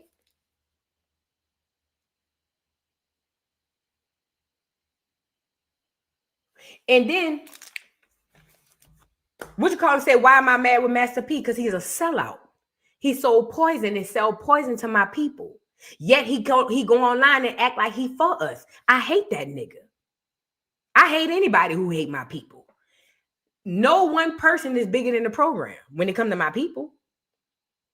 This nigga out here giving away book bags, but selling poison to the same kids he giving the book bags to. And don't get on here and tell me it's about money. Because, nigga, I had a hold on. Matter of fact, I'm about to show y'all. Because you know what? I knew this day was going to come. Stay right here. Stay right here. I'm coming right back. Stay right here. Hold on. Shorty got that hair like Rapunzel. Make a nigga fall in love like dominoes. Jupiter booty, can you twerk some? Jupiter booty, can you twerk some? Shorty got that hair like Rapunzel. Make a nigga fall in love like dominoes. Jupiter booty, can you twerk some? Jupiter booty, can you twerk some? Goddamn, shorty so fine. Like a treadmill, she be running through my mind. On that booty, she got a nigga geeking. Having fantasies of me and her, can that be squeaking? Shorty got that hair like Rapunzel. Make a nigga fall in love like dominoes. Jupiter booty, can you twerk some? Jupiter booty, can you twerk some? Shorty got that hair like Rapunzel. Make a nigga fall in love like dominoes. Jupiter booty, can you twerk some? Hey, Jupiter booty, can you twerk some? Niggas put that Buddha while we cooling up and hooting.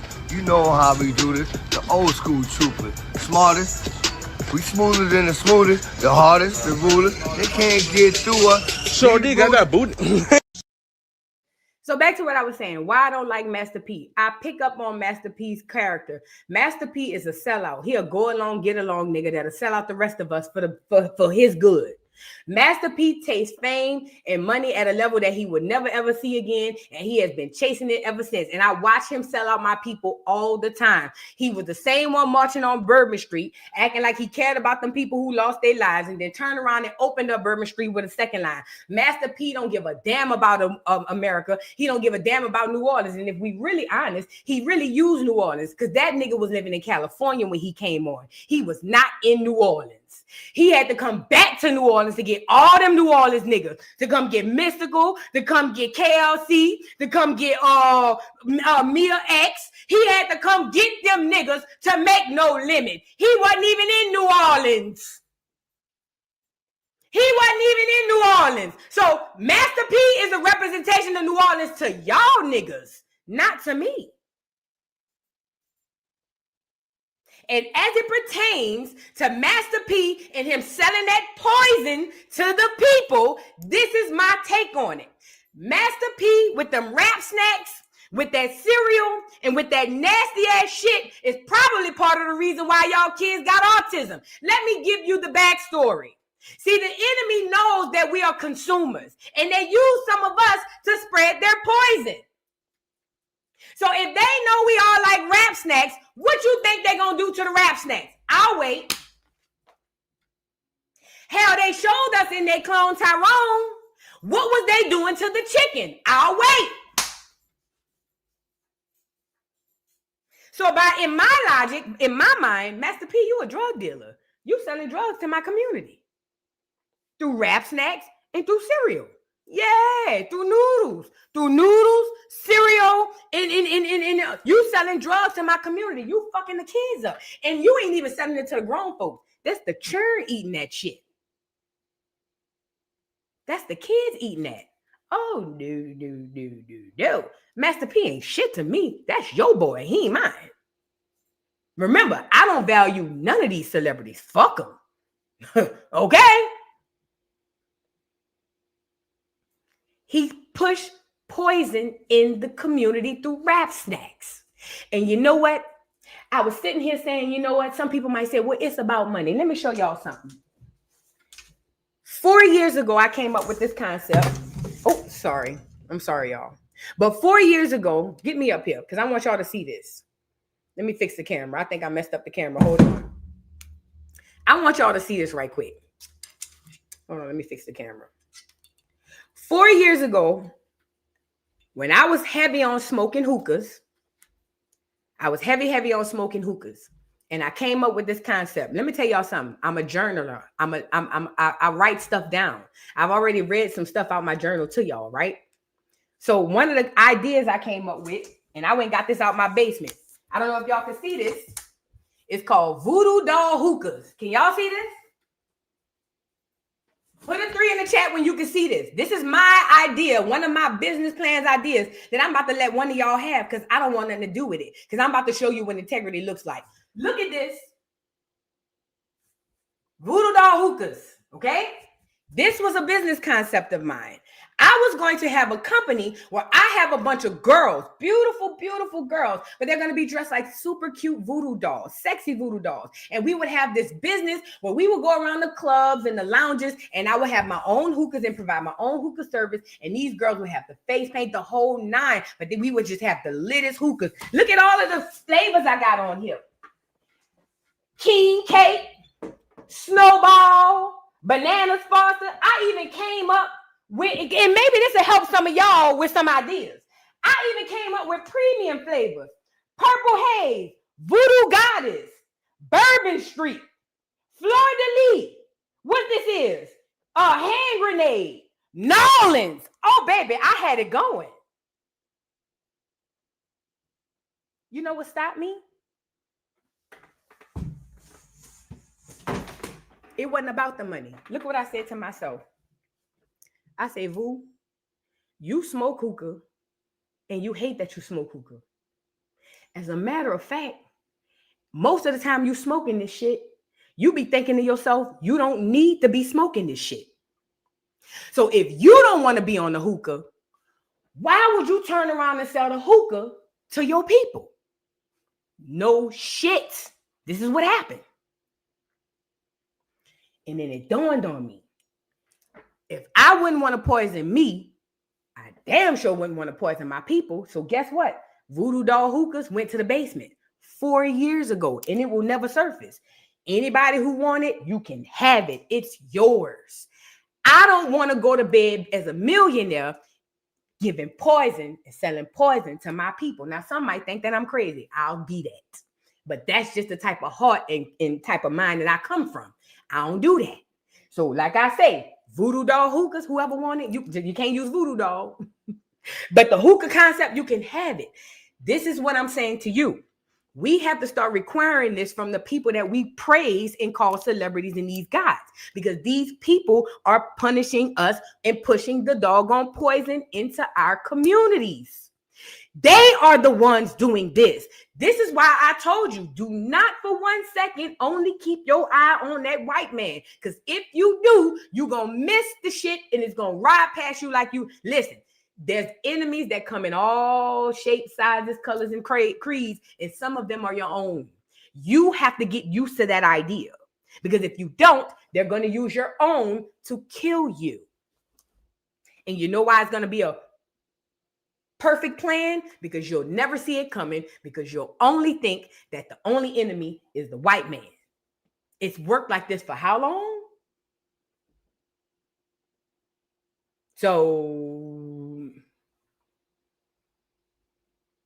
some of us are our enemy. We got to be okay with understanding that. Him pushing rap snacks, him pushing them nasty ass noodles, Boosie too, all them niggas pushing that poison in our communities, them niggas don't even eat that shit. My convictions wouldn't allow me to sell y'all hookahs when I'm trying to stop smoking the shit my damn self. Does that make sense? I can't sell you you think I didn't watch Black Smoke become a millionaire overnight with them damn hookah pins? Especially after I had already created this shit and wrote that. I got 3 boards like this for Voodoo Doll hookah. 3. You think I ain't see Black Smoke on the Shade Room in the Neighborhood Talk millionaire on covers of Mac? You think I ain't look at that shit and feel no type of way? Man, y'all crazy. You think I ain't look at that shit and was like, man, that shit will change my life right now for everything. Because that's literally what's going through my head. Part of me was like, man, you could take Voodoo Doll hookahs, and this is around when hookahs was popping. Everybody was smoking hookahs. I could have took Voodoo Doll hookahs and been rich by now. And been like, fuck y'all. I'll get off the hookah and sell it to y'all. My convictions wouldn't allow me to do that. So yeah, I hold Master P accountable. You don't get to sell and push poison to our babies and then turn around and act like you for us. He's a go along, get along, ain't shit ass nigga. And I seen his true colors. His mask lifted when that shit happened on Bourbon Street.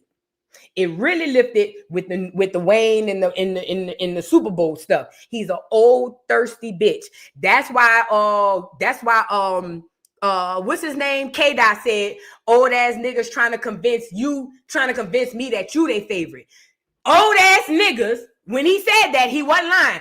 Old ass niggas trying to convince me that you they favorite. No. Master P is a has-been. Done.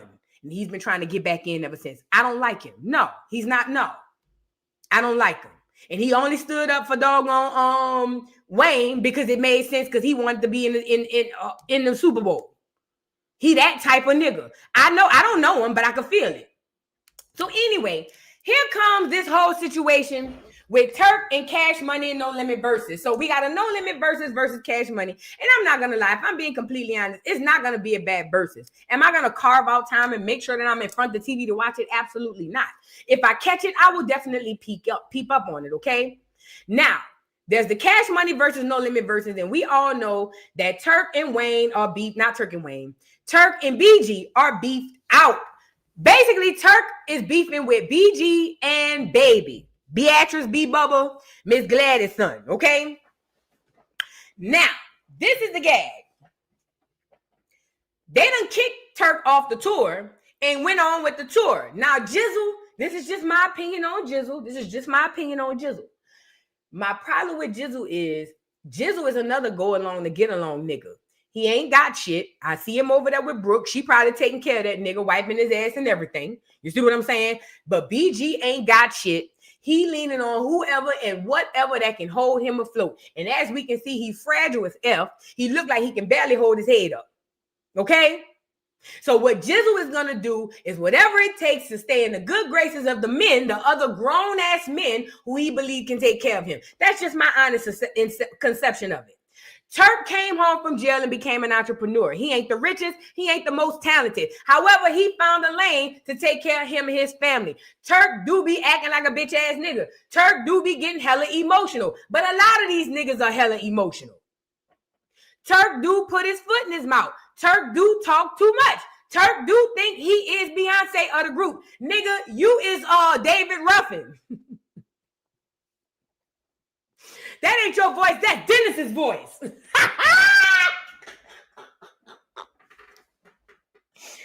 said that's Dennis's voice. Don't look any further. Anyways, girl. But anyways, what I was saying, yeah, he think he Beyonce, bitch. You is David Ruffin. You can be replaced, okay? But anyways, he has been going on this whole tangent about, Cash Money this, Cash Money that. And remember, he had came on here at first and said that he can't get kicked off the tour. Till they kicked his ugly ass off the tour. Girl, that was a time you had to be there. Girl, that boy came on here and said, y'all niggas, now how he be talking? Because, you know, he country and New Orleans now. You know, Turk, he done been locked up so long, he talk like he from the country, but you could still hear the New Orleans come out. How he be? Man, look, nigga. Man, look, nigga on here talking about, nigga gonna kick me off the tour. Nigga can't kick me off no damn tour. Nigga can't kick me off no tour. Nigga can't kick me off no tour. Nigga, I'm Turk, Hotboy, Turk. Nigga, go get that shit, man. Nigga can't kick me off no tour. Nigga ain't gonna kick me off no tour. 2 moments later, man, nigga kicked me off the tour. That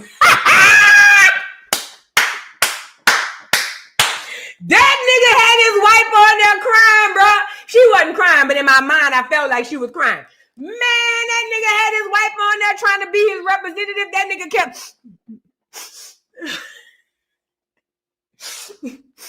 That nigga in the back, you know how after your mama whoop your ass and she say, shut up before I give you something to cry for. And you trying to hold in the cry, so you be like...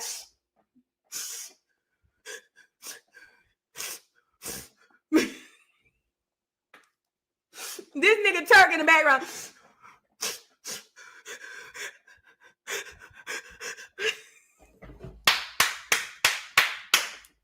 You know that's when you want to hit your mama back, but you know you can't. That's when your breath start breathing a little different. You start skipping breaths. That's when you thinking about swinging on her, but you know you ain't gonna make it. This nigga in there looking crazy after he done came on here and acting like he was doggone Dennis, like he was doggone Otis. You ain't Otis. Nobody is bigger than the group. So the point I'm making is this. Jizzle and Turk have issues. Hell, Baby out here nodding off on everybody. We can't even keep that nigga up. And they say when he be on stage, they say he be high as the cost of living. So we don't know what the hell going on. They say the only people on stage that know what's going on is Dagger Manny and Juvenile. Allegedly. I don't know. I ain't seen the show. So don't ask me. Okay? But at the end of the day, they say all them niggas is loose. Cuckoo for Cocoa Puffs. They say the only two niggas, like I say, is Juvie and Manny. All the rest of them niggas is gone. Now, Turk, they done kicked your ass off the tour. You was on here snotting and crying. We done went on about our business. You dropped your little album. Ain't nobody heard it. Now, here them boys about to go do the verses, and here you come, snotting and crying again. Turk, go lay down. We only look for one part. I like them hot. The ones that don't tell me to stop. And you do that so much with Wayne, we might just let him do the whole verse. Turk, please go lay down. Please, Turk. Please leave us alone. Put out your album. What you call it? Joseph, Job, whatever you call it. Joey Badass. Put the album out and let it ride, bruh. Leave it alone, Turk. Nigga ain't gonna miss you on the tour. Now, don't get me wrong. We want you to pop out. We want you to pop out. Whoa. We want you to do that part. But if we can't, the album and the concert still gonna go on, bruh. You is not Beyonce. Hell, you ain't even Kelly. Nigga, you ain't even Michelle. Nigga, you is Farrah. And this is no shade to Farrah, girl. You a cute girl. But girl, Turk is Farrah. He's not Kelly. He's not Michelle. He's not even LaToya or Latavia, girl. He's Farrah. He's Farrah. And it's okay. It's all right. It's okay. We all have to play Farrah at some point in time. It's going to be all right. Okay? Now let's get into him cussing and fussing and acting a fool again. Here we go with Turk, girl. Y'all ought to be tired of Turk. Let's get into it, girl. I'm so tired of him. Turk, leave us alone. Always. Yeah. Is Turk going to be there? Hey, man, you know what? It's crazy. Because I just saw a promo, right? Yeah. And the promo Complex, shout out to them, you know, they posted, I guess. And you know, they got people tagged on it and things, and I'm seeing, and I didn't see Turk face in it. You know, I know promo when I know promo, you know what I'm saying? So I don't see Turk face on there, and I didn't get a phone call yet about it, you know what I'm saying? So Turk, they kicked you off the tour, Fat. Remember when they kicked David Ruffins out the group? He had to come back in the 80s after he was on crack and lost the top of his hair. You got to come back, Fat. You got to come back when you start going bald. They're not going to call you, baby. You got kicked out. You fired. I mean, I know I had a hotter than ever tour date on October 25th, but I even moved that date off of, you know, moved it around just in case I'm a part of it. You know what I'm saying? So not you moving your own tour to accommodate a tour you may not even be on. Not you being left off of Bad and Bougie. Turquoise, do we need to take a second and have a different type of conversation? Nigga, is you moving for show money around for I don't know money?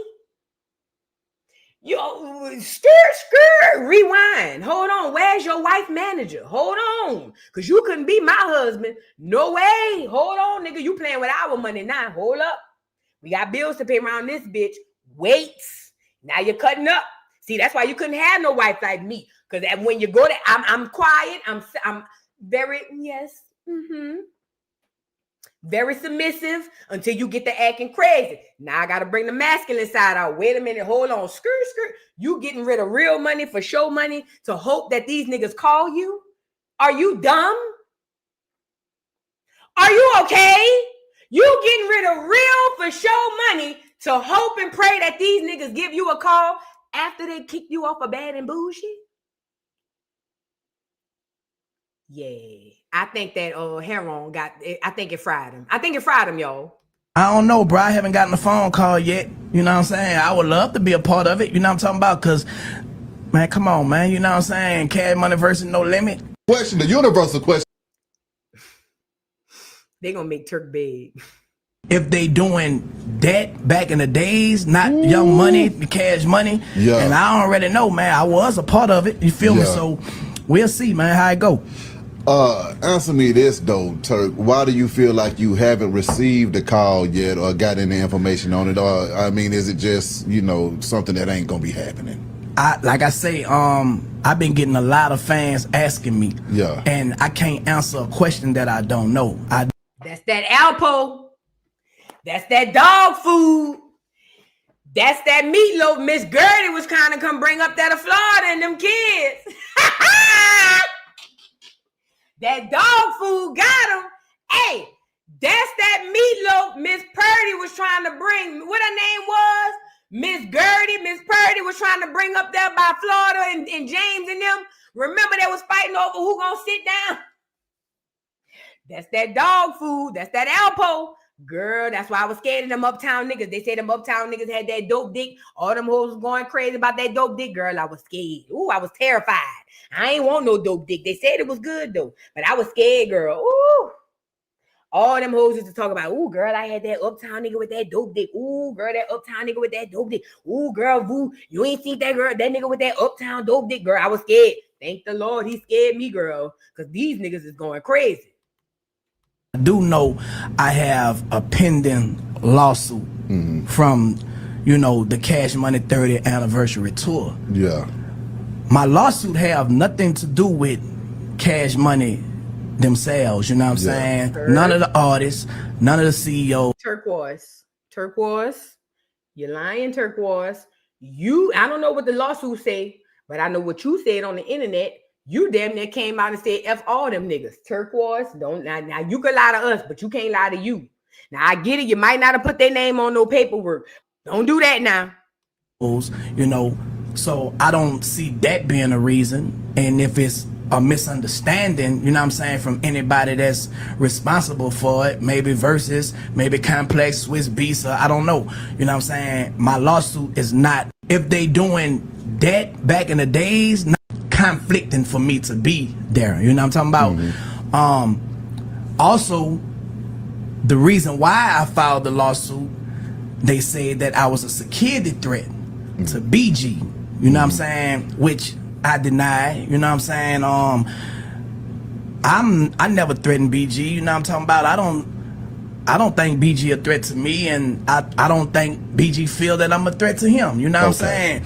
I don't know what the situation may be, but my lawsuit specifically states, that they retaliatory, if that's a word, sent that after I denied the money, that they was offering me to go forward with the rest of the dates on the tour. And I'm confused just as much as the fans, bro. You feel me? Like, I don't know, dog. Like, this shit becoming like a roller coaster ride. You know what I'm saying? Like I say, bro, I speak highly of those dudes, bro, those guys, conflicting for me to be there. I don't have an issue with nobody. When it come to my money, when it come to my paper, like anybody else, I just feel like, it's right for me to do what I'm doing as far as with this lawsuit, B. You know what I'm saying? It have nothing to do with them. So if that's the reason, I'm not saying that's the reason, but what else could it be? The fans want to know if BG might feel like I'm a threat to him. You know what I'm saying? He haven't said anything about it, so I don't believe that's the issue, dog. I don't have an issue with nobody, when it come to my... Turk has revisionist history. Turk, regardless of who you actually sued, you had an issue with the group, bro. You came back into the group like you was the Beyonce. Let's call it, I'm gonna call it fair. I'm gonna call it from both sides. From Cash Money's point of view, Turk, you came back in the group like you was that bitch. Like the group was nothing without you. Like as if your voice was the blueprint of the group. If I'm the other people in the group, even if I don't have a dog in a fight, you came back with your ass on your shoulders, bro. You did. And I'm not saying you're not in your right to feel like that. Maybe you are within your right to feel like you should be able to have your ass on your shoulders. I'm just telling you from the outside looking in, if I'm in the group and I didn't have a dog in the fight, nigga, you came back to Cash Money like Cash Money owed you, like Cash Money needed you, like you didn't need Cash Money, like them niggas needed you. So if I'm Juvie or I'm Manny or I'm somebody that don't have shit to do, or Wayne, I am looking at you like, nigga, you gotta chill. I'm looking at you sideways, my nigga. I ain't gonna hold you. I am looking at you. Because who you think you is? You wasn't even around for 60% of the doggone Cash Money run. You was locked up. Hell, you and the nigga you was beefed it was locked up. But 60% of Cash Money's run. The most y'all know about Turk and BG come from the earlier days when they were 14, 15, 16 years old. They was churn when y'all knew them. They wasn't even there at the height of Cash Money. They came and ushered it in, and them niggas went to jail. So why Turk, and I get it, this is not to take away from Turk's legacy and what Turk brought to the group. Back in them days, I say this and I will stand on this 10 toes. Back when Cash Money, when the Hot Boys was popping, I thought Turk was the better artist. I did. I thought he was the better lyricist. I thought he had a better delivery. He was cleaner. This is before Wayne found his sound. This when Wayne was over here saying, mother pluck you, I don't curse, but I wet up your shirt. Think about it. This is around the time when Wayne, I got 10 around my neck, 20 on my wrist, $1 million net, $1 million kiss. Put a 3 in the chat if you know it. Listen, when Wayne was saying stupid shit like, mother pluck, yeah, I don't curse, but I wet up your shirt, Turk was really spitting. Now, don't get me wrong. Juvie was the most popular. Juvie was the Cinderella of the group. Juvie is the Beyonce of the group, if we really talking. There's only one Beyonce, and her name or his name is Juvenile. Not to say that Juvenile is the best artist. He is who we know for the group. But as it pertains to Turk, Turk really came on here thinking that he was Juvenile. I mean, he was Beyonce, and he wasn't. He wasn't around long enough to have that type of mindset. But I'm not saying that he don't deserve to feel like that. What I'm saying is you turned a lot of people off. Even if you only had issues with specifically BG, your attitude was like that to everybody. Like they need me. That's why you came on here hollering, oh, they can't kick me off the tour. They can't kick me off the tour until they kick your duck ass off the tour. You see what I'm saying? Now let's read it from Turk's point of view. Without Turk, there is no Cash Money. Turk had to be there to write what he write, write what he wrote, and rap what he wrote, rap what he rapped. In order for Cash Money to be here, every single piece of that puzzle has to be where it is for us to get the Cash Money that we know today. I don't give a damn if it's the engineer. I don't give a damn if it's the producer, the artist. I don't give a damn if it's the nigga who was driving them niggas around. Every single person had to be in the position they were in for us to get the Cash Money we know today. So Turk has every right to feel like y'all niggas not about to lil boy me and play on me like I didn't help y'all build this shit. He has absolutely every right to say that because he did. He did. Remember, I told y'all, a lot of y'all don't know this, a lot of the songs came from shit that they were saying in verses. Project chick, give me a project chick. Give me a hood rat chick. That came from the verse. I need a project chick, a hood rat chick, one that don't give up and say she took that. They was recycling words that they were. This is how much of a genius these little niggas was. I need y'all to understand.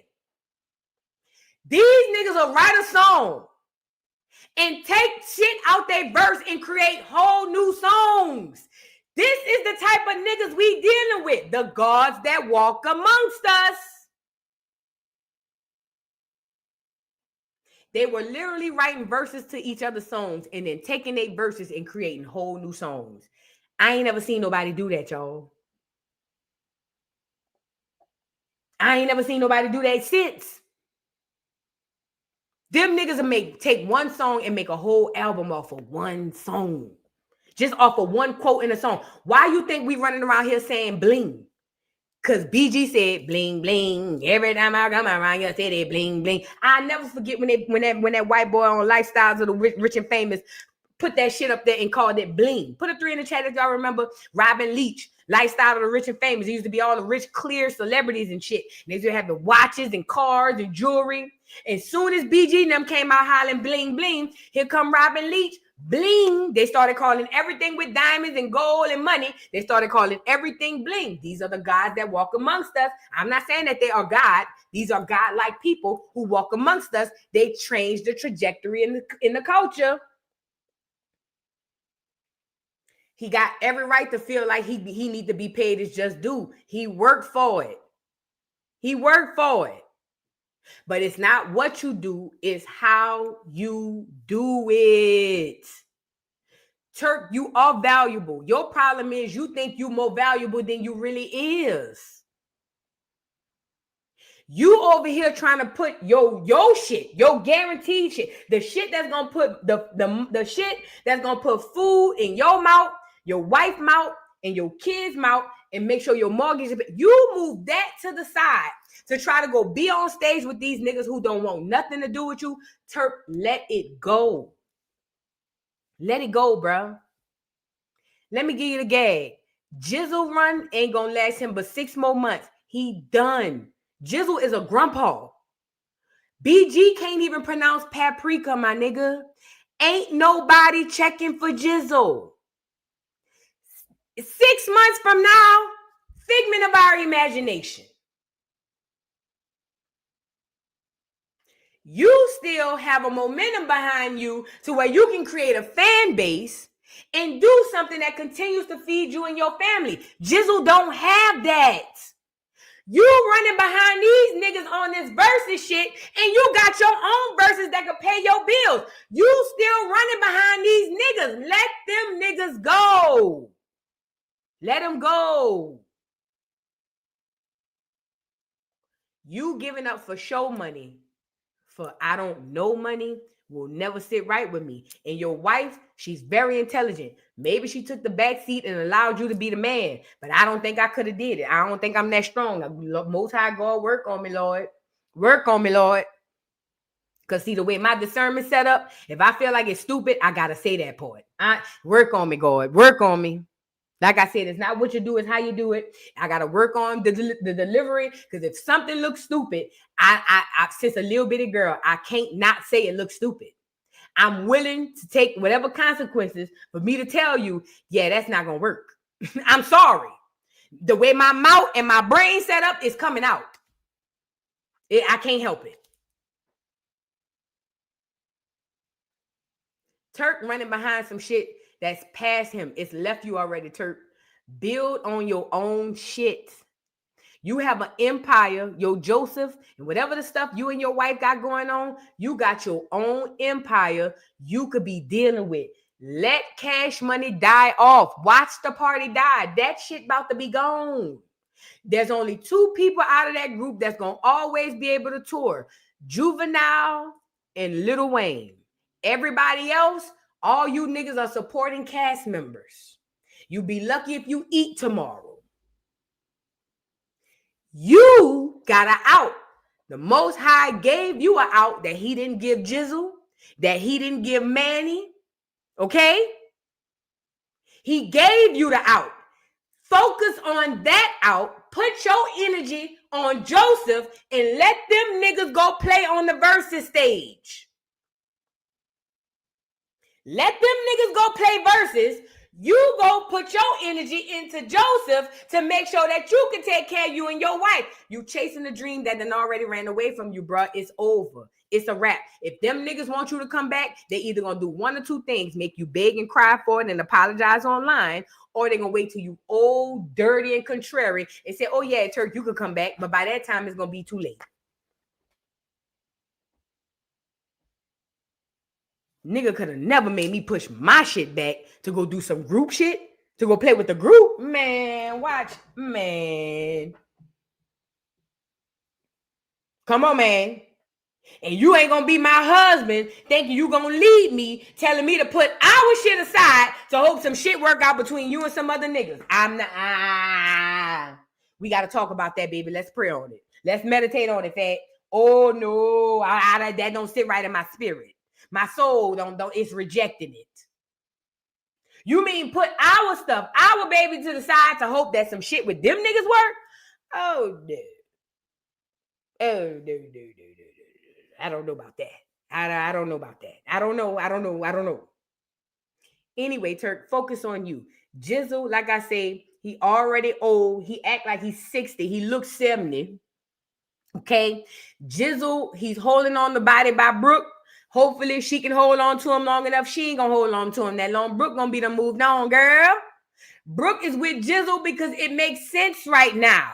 Don't let that go over your head. Brooke is a businesswoman. She'll be on to the next before Jizzle could say paprika.